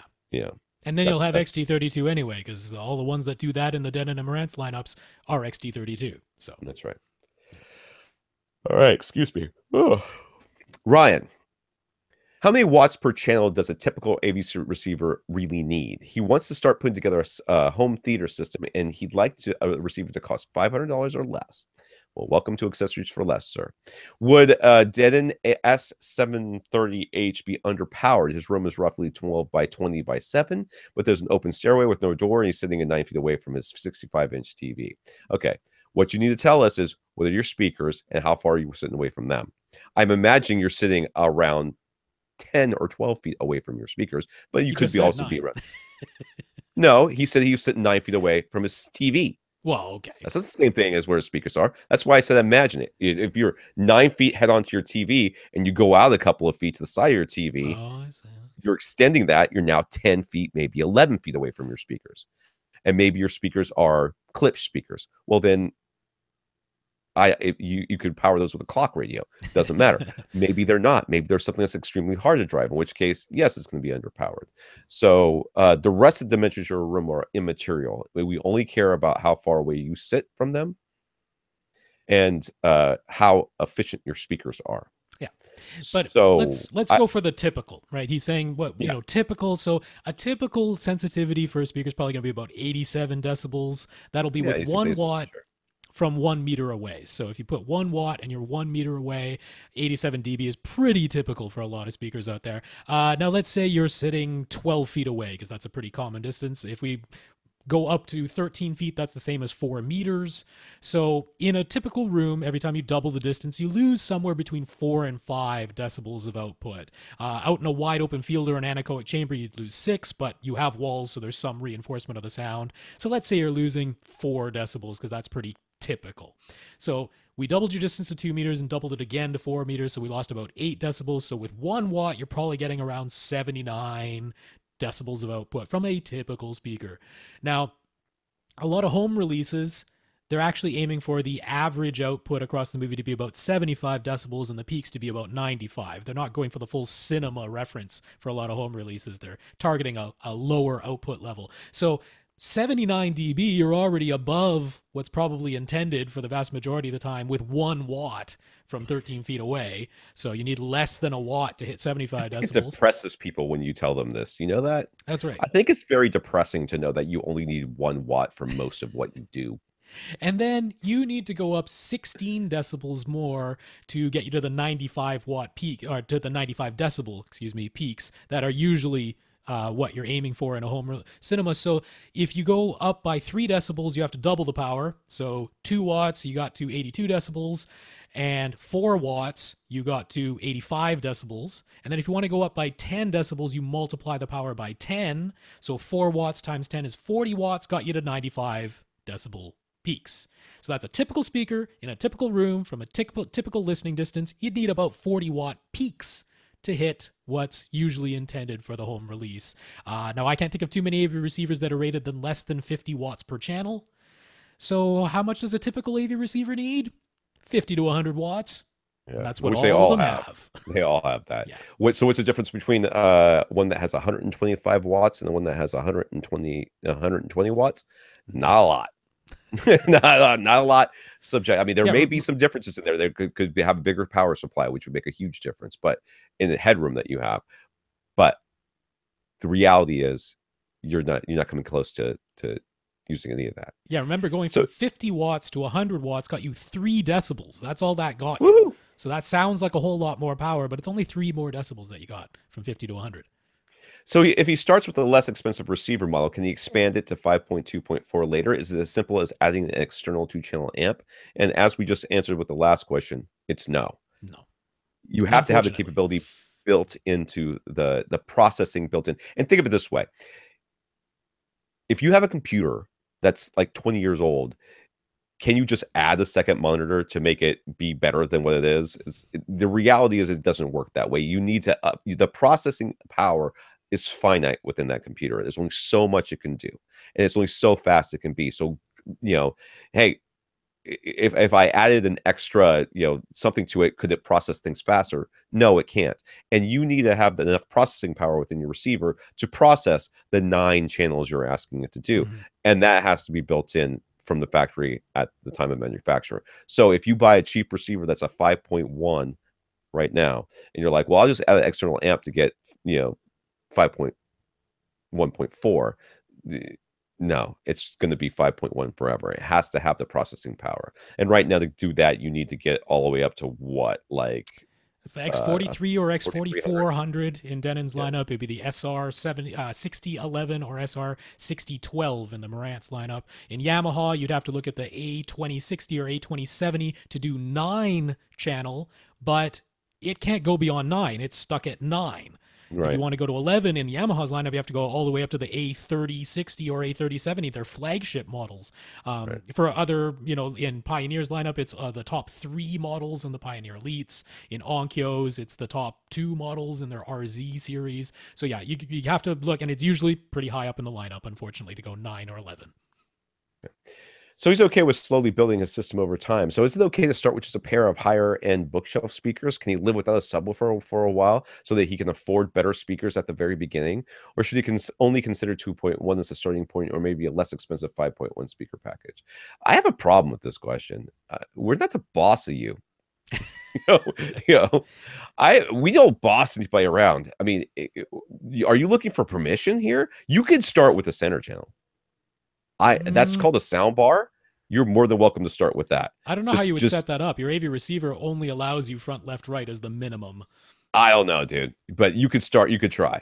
Yeah, you start with whatever you want to start with. Just don't. If you're going to start with the AV receiver, you're going to need front, left, and right, as Rob said, or some way of plugging both the front, left, and right into the sound bar to make it to the center channel. I guess you could say you have 3 speakers and then play everything in mono. Mono, yeah, set to mono. Work. Yeah. So you could do whatever you want. Oftentimes on this podcast, when people are starting out, we do recommend exactly what you suggest, which is starting off with a good set of bookshelf speakers, or a set of bookshelf speakers that you think you're interested in. You don't want to spend too much money on them right now, but if you really like them, you're going to move them to the back and get the bigger ones for the front later on. Yeah, we have suggested that as well. Subwoofer is going to be the single, aside from just going from stereo to surround, the single biggest upgrade to your system if you do it right. And it's going to be the most noticeable difference. And I don't mind you waiting for this. In fact, I think there's a lot of value in living with a 5.0 system for a little while and then adding that subwoofer and going, oh, I can't believe I was living like this before. There's some value in that as well. It's your budget. You need to figure out what it is that you're comfortable spending. You need to figure out what speakers you want to buy. And then you need to figure out, where that sweet point is. Do you just want to save and save until you can afford the whole kit and caboodle? Or do you want to build it slowly? That's completely up to you. And if you are comfortable building it slowly, then buy a couple of pieces now. But I tell you what happens. It's happened over and over in this podcast. Somebody's like, I'm going to build it slowly. I'm going to get a pair of bookshelves and I'm going to live with those and I'm going to save up money. And like 2 months later, they're like, I bought everything. I got the bookshelves and it was amazing. And I bought the subwoofer and I'm like, blah. And then I just went ahead and got everything else. I will So say though, I mean, as far as giving advice, if you're someone who's like, I've already listened to some higher end bookshelf speakers, I know I prefer them over the least expensive bookshelves that I can find, but I could get 5 of those in a cheap subwoofer, or I could get the pair of the speakers that I like a lot more. My advice would be get the pair that you like a lot more, yeah, I because agree, what you're 100%. getting for, for 5 speakers and a sub in a package for the same amount of money, like let's say your budget is $500 a pair, you can get some really nice bookshelf speakers for $500 a pair. A 5.1 speaker package for $500, that's a significant drop in sound quality. So Right. I can't really wholeheartedly make the recommend. Like if you're like, I got to have me some surround sound and I got $500 to spend, yeah, you go ahead, you get the 5.1 speaker package. But if my advice, if I'm giving advice, I'm like, yeah, spend all $500 on the nice pair of bookshelves and build slowly. Yeah. Tell you what, if you were in that situation and you were like, I got to have me this surround, but I really like these bookshelf speakers, I'd be like, buy the bookshelf speakers Yeah. and then start going to flea markets or And fill it out that way. Yeah. yeah, just get the rest of the stuff. What's the place where you trade stuff in because you're Audio broken Gone? stuff? No, the places. I, come on, Pawn shop? you know what I'm talking about? Yes. Pawn shop. I didn't know you were looking for something that generic. I can't believe I couldn't come up with it. My brain is broken. I'm just okay.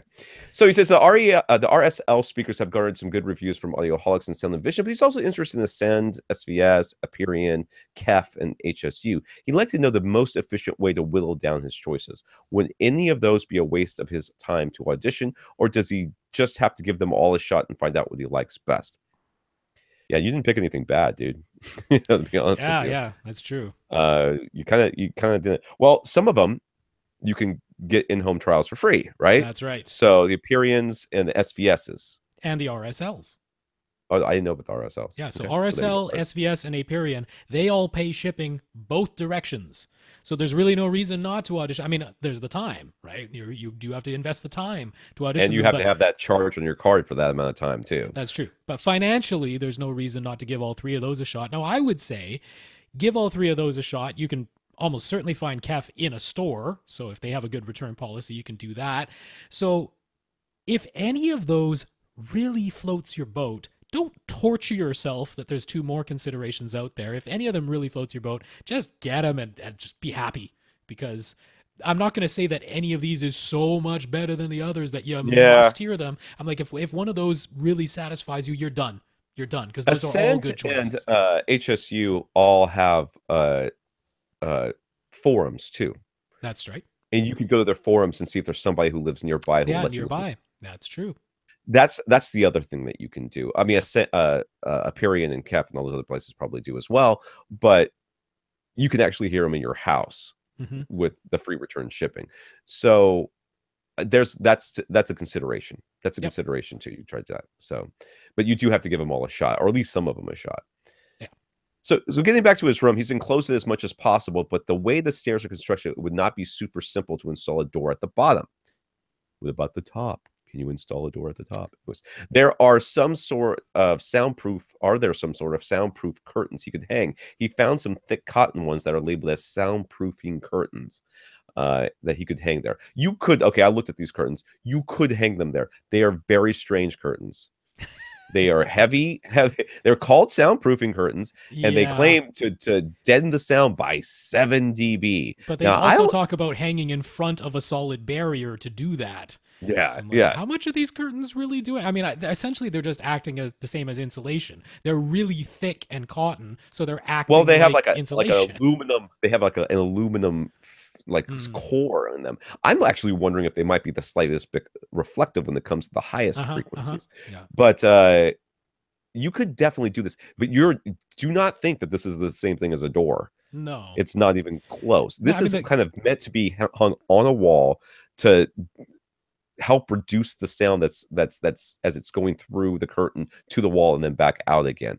I don't see that this is I know what they're calling it. It's not what it is. No, the closest thing you could do with a curtain type assembly would be heavy vinyl. I mean, there's the like clear slat ones that you'd find at like a meat packing processing place, or in a big warehouse. But there's also just heavy vinyl drapes that you can get. Now, they're still not the same as a door, but they will prevent more air movement than just your fabric You need these things type. to be practically floor to ceiling, and Yeah. it's unlikely that you're going to find the size that you want, and then you have to open them up and close them every time you go in and out of the room, and I don't know, Door at the man. top. That's the easiest solution to Door at this. the top. I can Yeah. see the door at the bottom is an issue here. It's clearly an Yes. issue. It does not You'd work. have to alter the construction to put a door in there. Yeah, but door at the top, I think probably be okay. Wait a second. I skipped this question. He has a spare bedroom in the basement that would be fully enclosed, but it's only 9 feet by 12 feet by 7. Is that too small, or could he make that work? I mean, it's not too small if you're the only person in there. Yeah, It's not too small if it's just you and one other person. It's pretty close to too the small size of the room that I'm using. It's not too small if it's only ever 2 or 3 people down there, Mhm. but it's too small if you want like your entire extended family to be watching a movie all at the same time. Definitely. I've So, fit I don't know. 3 people into my space, which is like 11 by 12. So yeah, I would set this up width-wise. I'd have it 12 feet wide, so at least you can maybe have a 3-seater couch in there. 9 feet deep. Yeah, don't get too big a TV. Leave a foot off the back wall. It could work. Yeah. But yeah, only It can for work. three people Yeah. max, I would say. Yeah. So if you opt for the much smaller room, which pair of subwoofers would we recommend for that space? Do literally anything at the smallest possible ones? SB1000s would probably be okay. Yeah, or if you're buying right now, the SB12 NSDs are actually louder than the SB1000s, but they're cheaper. So yeah, when they're on Go sale with for those. $400 a piece. So yeah, but Are they yeah, still on sale? they're still on sale right Is all now. the- Oh, They're still I selling them thought out that was for just a Black Friday. $400 a piece. The SB12 NSDs are still available. As I say this, it might not be true by Friday if you're listening to the audio only version. There we go. Scott loves our podcast. Yay! That's in the Scott. We're scrolling down. Okay, no, I have to answer this question. But even with our 2-hour running time, we don't fill his whole week. So what? That's not possible. So can we recommend other home theater related podcasts for him to try? Just listen to us twice. Listen to us twice. Dude, I've got hundreds of episodes for him in the bag. I could send you DVDs full of the episodes. You could listen to the whole stuff with Dina where I'm like wrong all the time. I don't listen to anything, so Rob will tell you. Okay, so they're not making them anymore because they got canceled by Twit, but Home Theater Geeks was probably my favorite home theater related podcast other than us. But if you haven't already listened to them, go back and listen to their whole back catalog because there's excellent interviews. And hopefully Scott Wilkinson will be back in the new year with a new podcast as part of AVS Forum. So looking forward to that. But that's one, Home Theater Geeks. There's of course the HDTV and Home Theater podcast with the HT guys, which you probably already listened to because that's like the easiest one to find on iTunes if you just type in Home Theater. Entertainment 2.0 and Home On are both from the Digital Media Zone. I really like those guys. That's Josh and Richard over there. AV Forums is from the UK, but they have a podcast, so it's a little bit more Europe and UK centric, but good podcast there. AV Excel, that's Robert Heron's podcast. So they're not very consistent. They come out sporadically, maybe once or twice a month, but you can listen to their catalog. There's the Smart Home Show with Michael Wolf if you're interested in smart home technology. That's sometimes tangentially related to home theater. The CEDIA Tech Council, if you want to get into more of what CEDIA is actually doing behind the scenes. AV Week is, again, more on the custom integrator side of things, but if you want to listen to that. CNET has various podcasts, all tech related, and I like a podcast called The DigiGods. Their website is actually Cinegods because their name came about when they were still part of IGN, but they separated from IGN, but their podcast is still The DigiGods, and what they talk about are all the things that came out on physical disc every week, and Wade Major in particular, that guy is encyclopedic in his movie knowledge, so it's fun listening to him. There, that's my list. I don't think Rob's gonna make it through this podcast. Your voice is just getting tough, dude. Gotta get your soda. Mm-hmm. Robert is new to our podcast. He came across one of our videos on YouTube. Yay. We were talking about using multiple subwoofers and like to know more about the subject. Are 2 subwoofers always better than 1? Is it the case of the more subs, the better, or is it more nuanced than that? Why does it say graphs courtesy of Jim B on here? Because I found Jim's graphs really useful, and I just want to run through. Are you putting them up there super quickly? Yep. Okay. So, so they wait. What? Can I answer the question too? Okay. Okay. So, multiple subwoofers. We talk about this all the time in the podcast, and you hear me making the joke: 2 subwoofers. If you only got one, I'm like, oh, there's a problem right there. The reality is, it's not a one-size-fits-all solution, but in an enclosed rectangular or even square room, Two subwoofers make for a more even bass response across every seat in your home theater. What this does is it allows your room correction system that is within your AV receiver to be more effective at making everything sound more even. So, for example, when you're taking your measurements with your room correction system, you're going to put one in one chair, one maybe a few feet over to one side, and that. And what it's doing is takes a spatial average of what's going on. Well, spatially within your space, if the average is everything pretty much sounds the same, meaning same peaks in the same places, same nulls in the same places, same unevenness in the frequency of response, because that's going to happen in a room. That's going to happen because of the dimensions of your room and how bass bounces around. Those things are going to happen. By having it be the same from seat to seat, your room correction system say, okay, all the seats have a 5 dB peak at this one frequency, across, from, that's this big of a peak. I can then tamp that down using parametric EQ or fur filters or whatever it's doing. But if it sees, oh, well, in this measurement, it's a 5 dB peak, but in this other one, it's a 5 dB null. This other one, it's flat, and this other one, it's 3 up and 3 down and blah, blah, blah, all the way around. It says I can't do anything with this.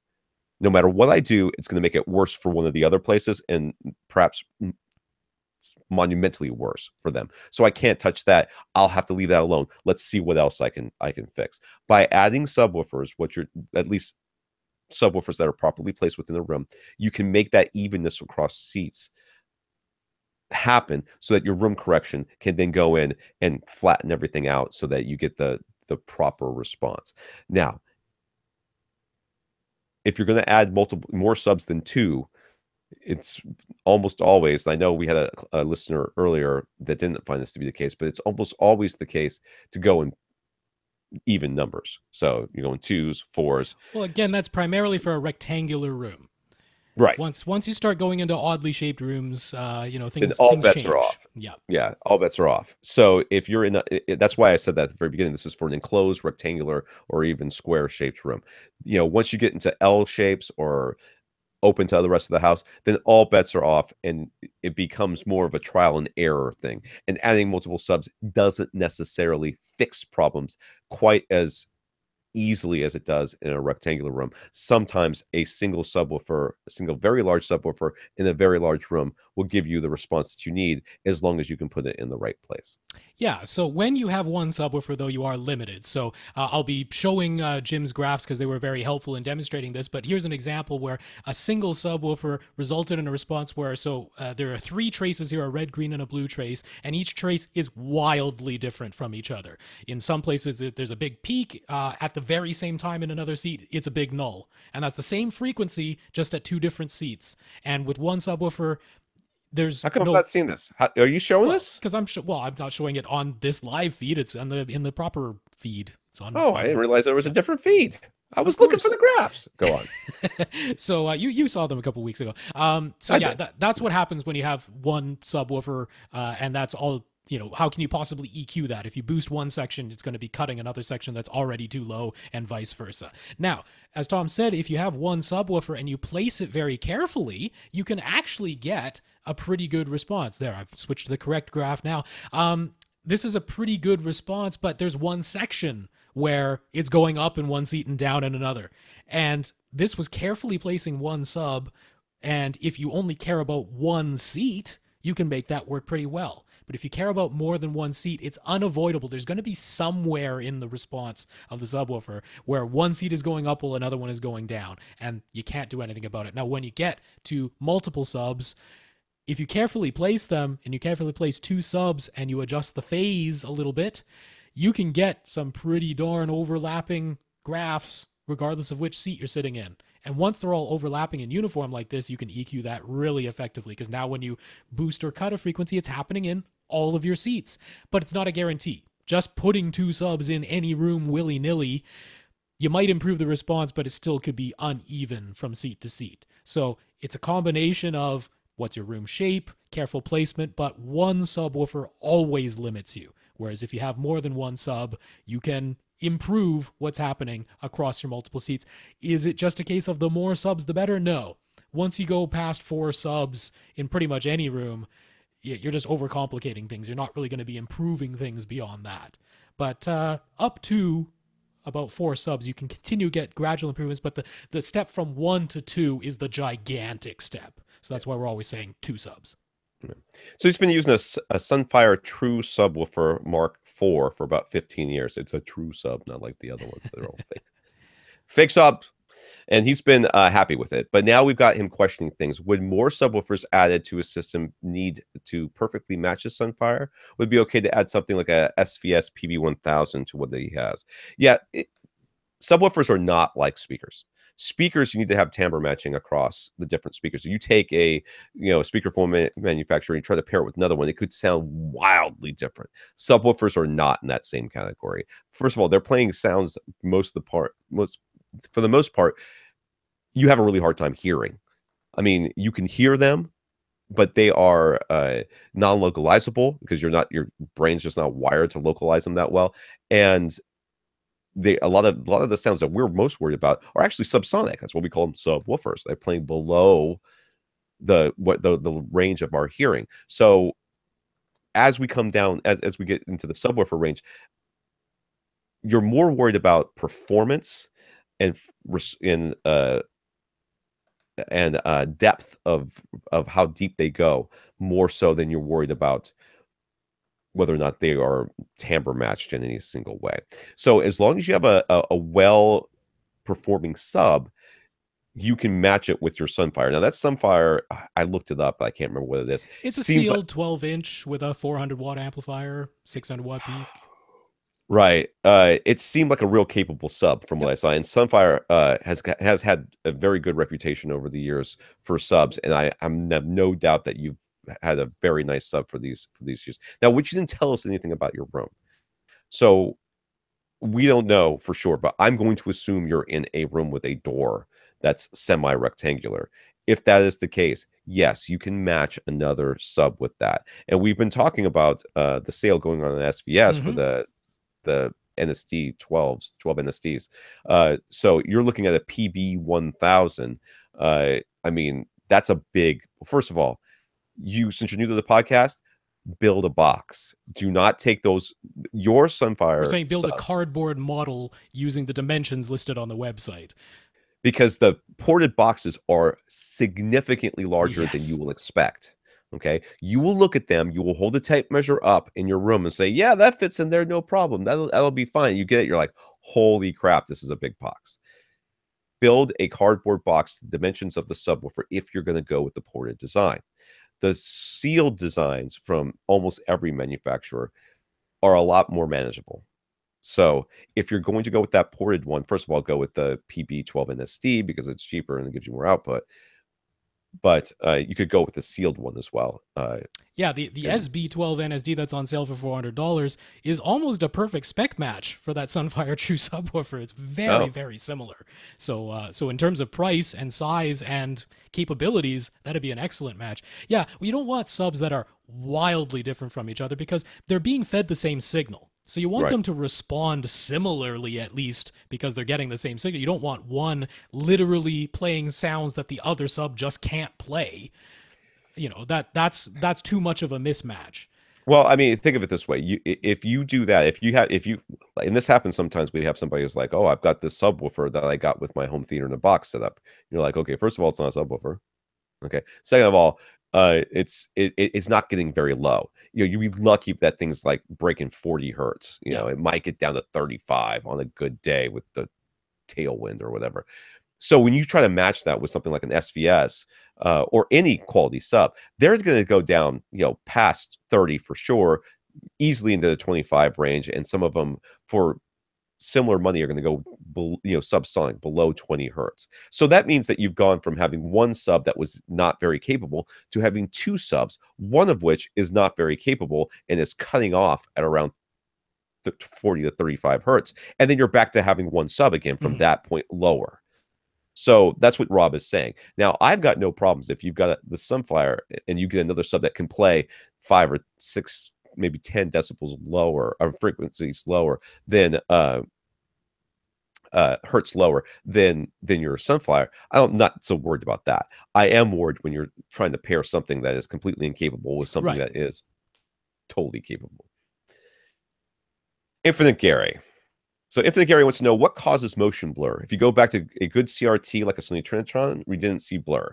LCD TVs seem to always have struggled with this and looked blurry. Plasmas didn't blur, but OLEDs have a little bit of blur. His DLP projector has no blur whatsoever, but now his the whatever that Sony one is, DILNA, whatever it is, Lycos, whatever it is. Yeah, liquid crystal on silicon anyway. Has a teensy bit. So why? Okay. So the reason for motion blur is how fast the image is on the screen. Yeah, they call it pixel response time. So a CRT or a plasma, you get a flash. And that image flashes up there and then goes away. And then, it flashes again, and it does that 60 times per second, 60 hertz. Plasmas did it 600 times a second.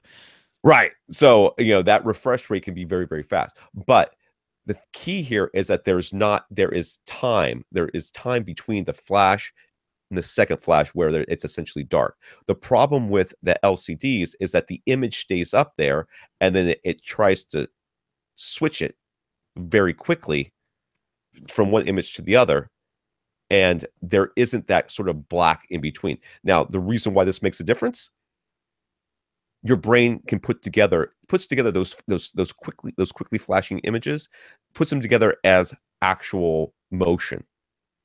Whereas with the LCDs, because that image stays static up there and then tries to go away and comes back real fast, there's always this little bit of holdover as your eye is seeing a bit of both images at the same time. It's seeing a bit of both, and that's where your motion blur comes in. I read an article, oh God, it must have been 8 years ago, of why LCDs are always going to have motion blur. It's unavoidable. It's unavoidable based on the way the technology works. Yeah, liquid crystal displays, liquid crystal on silicon, and OLED are all called sample and hold displays. The image goes up, it stays there until the next frame. Whereas DLP, CRT, and plasma, they all flashed the image.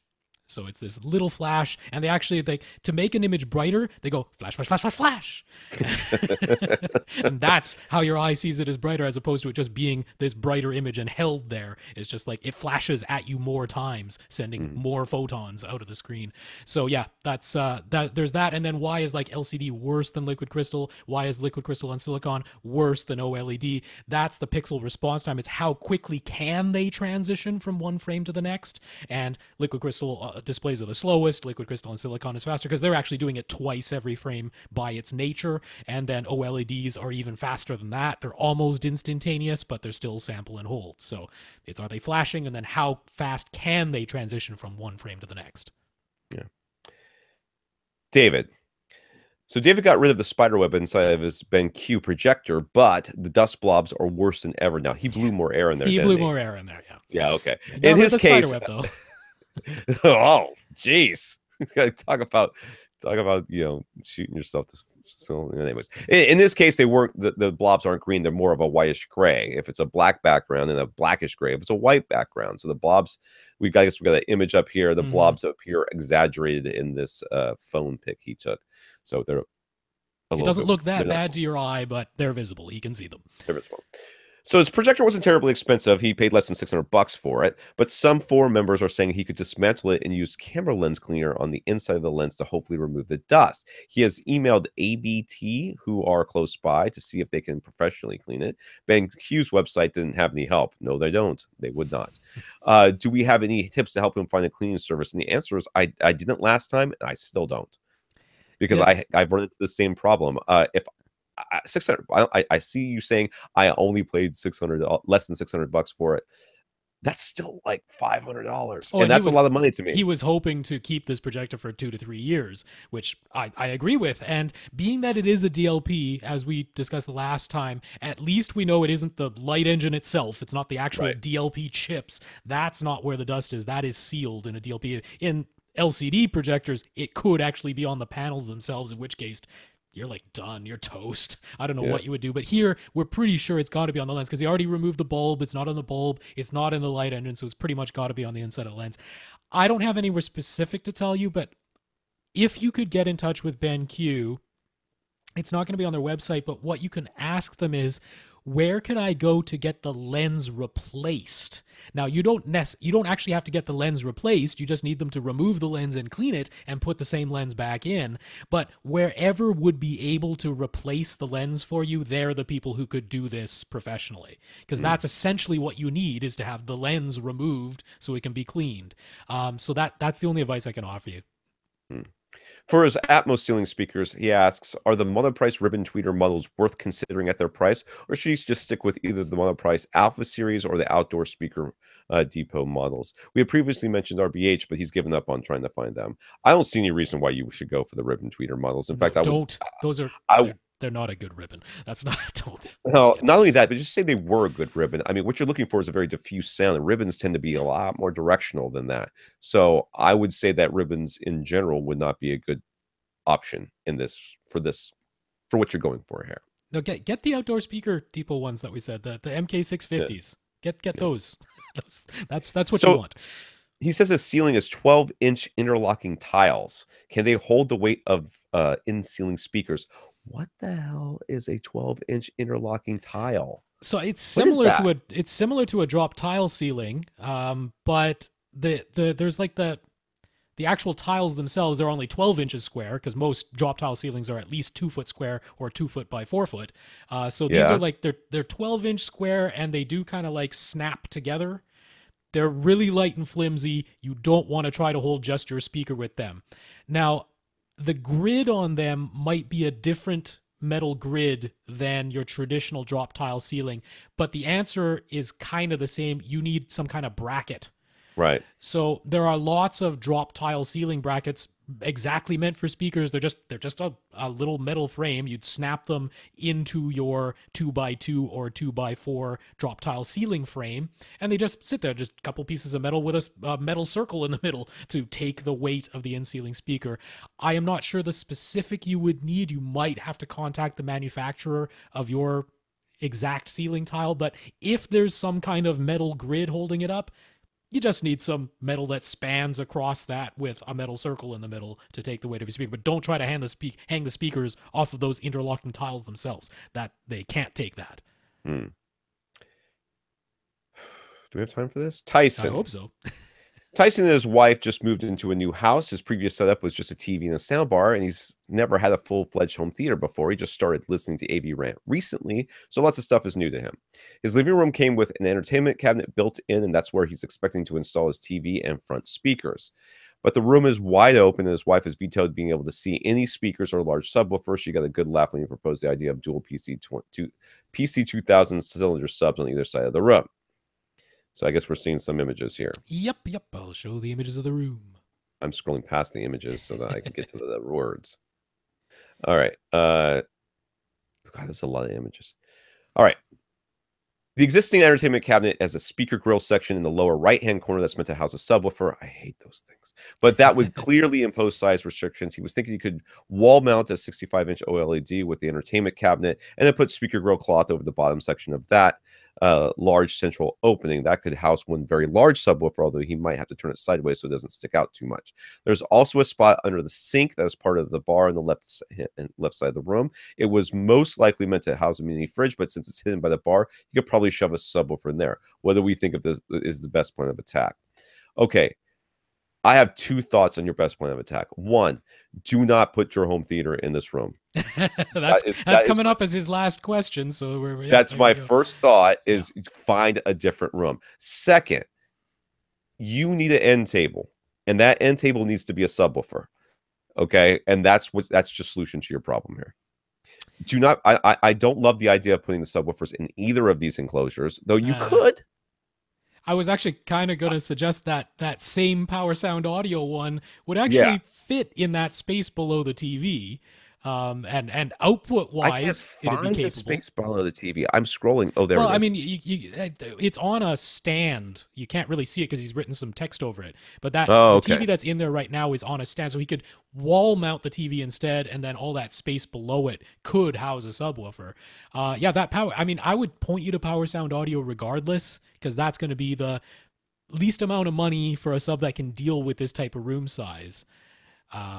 Yeah, that's People that's who all I make got on that subwoofer front. these entertainment systems should all be taken out, and beaten with a SVS cylinder sub, rolled over the new 4000 series. Yeah, I hate these things, but you're stuck with it, and guess what? That's fine. Yeah, if a There's sub nothing can't be visible anywhere else, I wouldn't put it anywhere other than directly below your TV. Yeah, putting a second sub right next to it in that Yeah, little enclosure is pointless. and So I wouldn't put it in that bar space. That I wouldn't seems put it in the bar space not a either. That's great just idea. Yeah, asking for trouble right there. So having the one, I think to the left of the couch is a good place for could you to be. put it as Yeah. well. So that would be my suggestion. Is to the left of the couch there. I'm scrolling. I'm sorry. There's a lot of words here in pictures. He was thinking to aim for 5 point question mark point 4. It's going to end up being 1, but go Yeah. on. There's no physical back wall, so surround back speakers don't seem to make a lot of sense, correct? Sure. I'm in agreement with that. Yep. Between the Denon AVR X4400H and the Yamaha RX A2070, is there a huge advantage of one over the other? Can the 2070 even do 5.2.4? Yes, it can do 5.2.4. It can't do any more, so you couldn't Well, expand it there's to one 7. advantage right there. Now, I looked at the 2070, and I think it does have RSC, so that you YPOW with the RSC. Oh yeah, it's got the highest level of the YPOW correction. So The for root biggest correction, feature I'm okay with that. difference, Though. yeah, the biggest feature difference is their wireless whole house solution. Yamaha has Right, MusicCast, Denon has HEOS.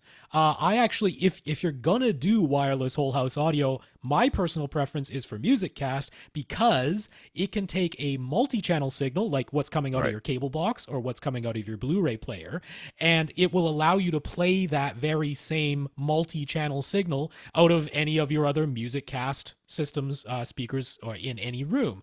On the HEOS system, whatever's playing through HEOS, the source has to originate as 2-channel stereo. So if you want to play what's coming out of your cable box in other rooms, you have to switch your cable box to 2-channel output. It won't let you send out the 5.1 Dolby Digital and do that automatically. So if it's down to that, I'd actually kind of favor Yamaha in this case. Other than that, there's not a huge difference to go one over the other. They're both very capable. Yeah, but you should be looking to 4300 anyways because you can get it for a lot cheaper. Well, for cheaper, sure. Yeah. From accessories for less. The entertainment cabinet has sections with a speaker grill cloth for the front, left, and right, and the center above the TV, as we can all see from the image. His front speakers have to go in there, and his wife has said. Okay. But so he has concerns. The primary seat would be about 15 feet away, and the left and right parts of the entertainment cabinet are only 9 feet apart. So by Dolby standards, they will be too close together. What should he do? What sorts of speakers will sound best under these conditions? He's been considering SVS Prime or ELAC Unified models, but should he be looking at something else that would be much better? You're sitting 15 feet away. Yeah. Anytime you get over 12 feet is when we start saying, I don't know about. Starts thinking about speakers that are a little bit more capable of putting out a lot of sound for a little bit of power. So you're going to be looking for a horn-loaded tweeter. A lot of times, if you're in the store, if all you had next to you were brick and mortar stores and you couldn't order online, yeah, I'd be pointing you towards Klipsch. Klipsch should be the way to go. Now, the fact of the matter that these things are too close together, well, your option here is either put them in there and they're going to be too close together, or get a new wife. And since that one doesn't seem to be an option because it's not listed here, we're not going to worry about the fact that they're too close together. Too bad. They are what they are. I'm going to point you to Shoe Research again, HSU.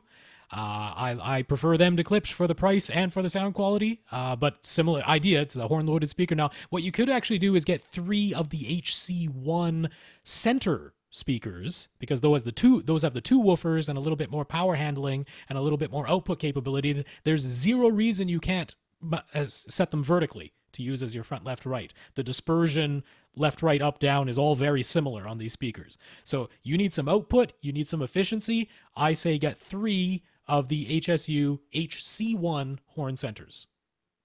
Okay. For surrounds, he's thinking on wall. So right wall has French doors and is an exterior wall, and the left side has a bar with the load-bearing support where his surround speaker would go. So installing in walls probably isn't going to work. He was thinking the KEF T series, but since they're so flat and won't cause too many objections from his wife, but is there a better option than those? This scrolling is absolutely freaking killing me, dude. I like the Focal Superbirds for this. They would be awfully large. Yeah. but that's okay. But they look nice. They can play louder than that Kef T series, and they're still very flat. So that'd be my alternative to you. I'm not super opposed to the Kef T series. I'm just a little concerned about their output capability in here. So does he have 4 speakers over his head? I'm having a hard time seeing this thing. No, he doesn't have. Not Okay, right so but now. he's still going to go 4, right? Yeah, Okay, that's coming up. He's thinking like prime elevations in the front is actually the next question coming up. So all right. So there's already a pair of PSB speakers installed in the ceiling, but the previous owner painted right over them. The grills are all clogged, and the yeah, actual paint covered the speakers themselves. Any point even trying to use them, or should we replace them with something else? those are Yeah, done, dude. those are done. Those are Those are dead done. speakers. Those you've added quite a bit of mass to that tweeter. I have nothing else. You've The added previous mass to owner it. has killed those speakers. Those speakers are dead. And I mean, I think he probably just paid somebody to come in there and spray the whole house white before you got there, and then they're not going to cover anything. So, yeah, you can replace them, and that they look like a fairly standard size. Mm-hmm. So there's no reason why you couldn't get something else up there. So, anyways, he was thinking he could install prime elevation speakers on the front wall and call them front heights. Should he call the in-ceiling speakers top middles or top rears? Doesn't really Well, matter, honestly. no, I mean, they're going to be. It depends on where you're sitting in relation to them. Yeah, if You it's know, where they are now, those would still technically be called top middles. Top middles can be up to 100 degrees elevation or 10 degrees past straight up. So where they are right now, where the seat is right now, those would be called top middles. But effectively, it's not going to make any real difference when the Atmos renderer is doing the coding. It's really you're just saying, is it left or right? Is it front or back? So whether you call it top middles or top rears, it's going to come out the same. so he says clearly there's no hope of actually pressurizing this big open space. Is pressurization really a big wow factor? There's going to be a TV in this living room no matter what, but should he fight with his wife to turn one of the smaller spare bedrooms into a dedicated theater? If he tries to make all of this happen in the living room, it's going to be a good amount of cash he's dropping. He wants reassurance that he's going to get that wow factor. If he can do that in the living room, given all the restrictions and challenges, great. But if there's no way to make it sound awesome, maybe he can skip in the living room and focus on a dedicated theater in the bedroom instead. You should totally do that. The amount of money that you're going to have to outlay, I mean, just in subwooferage alone, you're looking at a $1,600 subwoofer Mm-hmm.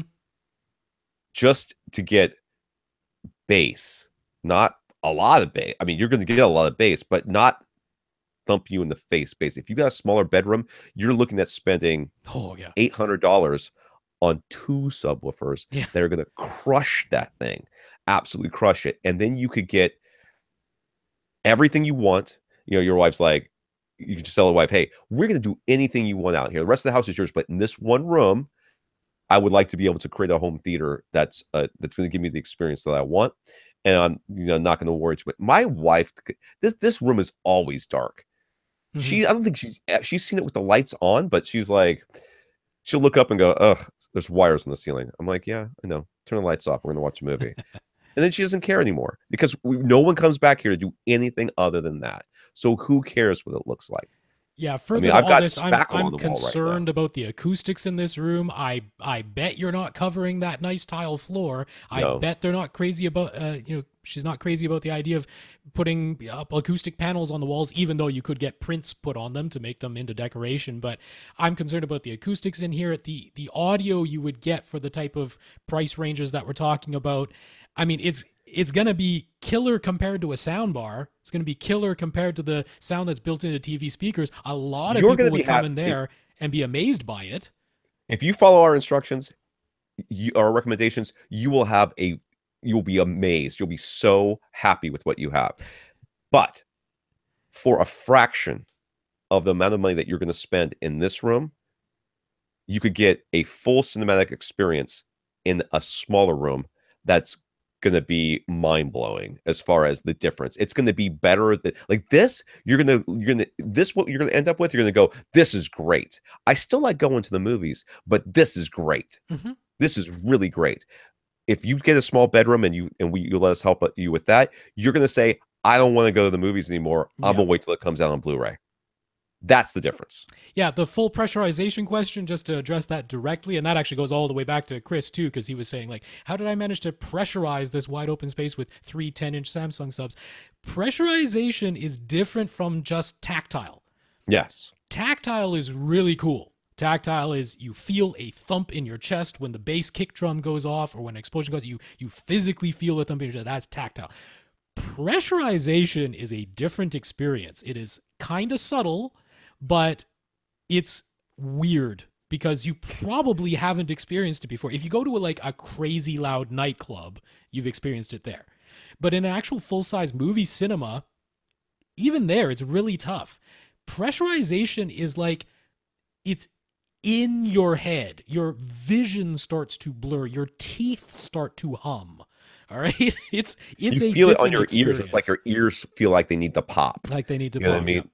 Yeah. You're just you can feel the sound waves on you. Yeah. That is a completely different experience. It is, yeah. And you very well might not have ever experienced it before. Is it a wow factor? If you're into that stuff, it's like, oh yeah. So yeah, it's kind of a wow, and it's not going to happen in this living room. So if that is enough to convince you to try and get the spare bedroom turned into a dedicated theater, I for the price of the subwoofer that Rob was recommending, I will almost guarantee you that you will be able to get every single speaker that you will need for a smaller room. Yeah. You'll be able to spend $800 on 2 subs. We can get you, if it's a small enough room, you just full cow bird the heck out of that place. And it's, you'll have the super birds up front, the birds everywhere else, and in-ceiling speakers or whatever you want up there for $20 a pop for mono price, and you'll be off to the races. I'm telling you. That's me. Now, if you really want to have it in this main room, that's fine too. We can make this work. But you're going to end up spending more money, and it's never going to give you that cinematic experience that we're talking about. So we have a ton of questions left for next week, but I wanted to, can I just answer Heath's and Matt's super quick? Because they're like, where are they? Sentence answers. They're down at 16 and 18. Those are the only Heath's short ones. theater is finally being built, so he's trying to get price quotes for his projector and getting ready for installation. His top contender is that JVC RS4 540, but he's having trouble finding a local dealer who is willing to haggle and stop trying to get him to buy a Sony instead. Can we point him to good sources? He doesn't want to have to resort to Best Buy Magnolia to buy a JVC projector. What about Projector? Not Projector Central. What's the... Oh, it's going to drive me nuts. No, what was Visual the company? Apex? Visual Apex. That's the one that came to my mind. They don't list JVC on their website, so I'm not even sure. I'm sure they could get it for you, but go to AV Science, avscience.com. Now, they used to be the purveyors of the AVS forum, but the AV Science retailer has now separated from AVS forum. But avscience.com, they're like super fans of the JVCs. They give discounts on the JVCs. Go to them, avscience.com. That's where you go for a JVC projector. And the last one was Matt? Yeah, at the very bottom there. For a 6,500 cubic foot space, which subwoofer? 6,500 cubic feet? Big, yeah. How big is that? Is that like my whole house? I feel like that's my whole house. Which subwoofer would we recommend for around $1,000? He could maybe stretch the budget for a SVS PC 12 Plus or the new monoprice model with 15-inch, but closer to $800 for a PC 2000 would be nice if it has enough output. So what about the HSU VTF 15H? He's asking? That'd be a very fine choice. Less money. Well, I was going to say we usually suggest either power sound audio or rhythmic in this for filling up spaces like this, or that HSU VTF 15H. Yeah, those are the top 3 contenders. But the least expensive one that I would recommend to this type of size would be Power Sound Audio's 15V. So there's not really much reason to not get that one. So yeah, Power Sound Audio 15V. That's the one to get, Matt. All right. That's going to be it for this week. We want to thank our listeners of the week. It's Tyson and Lawrence. Went to www.avrant.com, clicked on the Buy Us a Cup of Coffee link, and left us a PayPal donation. So thank you, Tyler, and thank you, Lawrence. Was it Tyler or Tyson? Tyson, shut up. Tyson and Lawrence, thank you very much for the donations. Just Sorry, before you Tyson. go on, I want to say the names of the people whose questions will be coming up at the top of next week. We got Brian, which is a lot of questions, so that's going to take up some time. And then we got Nick, we've got Chris with another lengthy one, and Andy. So those questions are already on our list, and we got a pile that came in on Sunday, late Sunday and Monday. So those will all be there too. We'll get through them some way. That's what's That's gonna happen. right. Tyson Lawrence, thank you for listening this week. Also, thank our 36 patrons, including Andy. I'm going to sneeze. Hold on. Okay. Yep. Andy, thanks very much for being one of our currently Excuse me. 36 patrons. And thanks so much to all the other patrons over at patreon.com/AVRant podcast. I want to thank all the listeners who have talked this up to other businesses, including Rob, who talked us up to just about everybody, Ryan, who talks us up to Accessories for Less, and Larry, who talked us up to Gary Yakubian over at SVS. So thank all three of you. Yeah, Rob, Ryan, Larry, thanks for the support. And thanks, Tim and Mark, for pointing out our technical issues so that I could get them fixed, which I did. So thank you guys. Yeah, I never mind a heads up about that stuff. So thanks, Tim. Thanks, Mark. All right. For AV Rant, I'm Tom Andry. And I'm Rob H. Now go out and listen to something.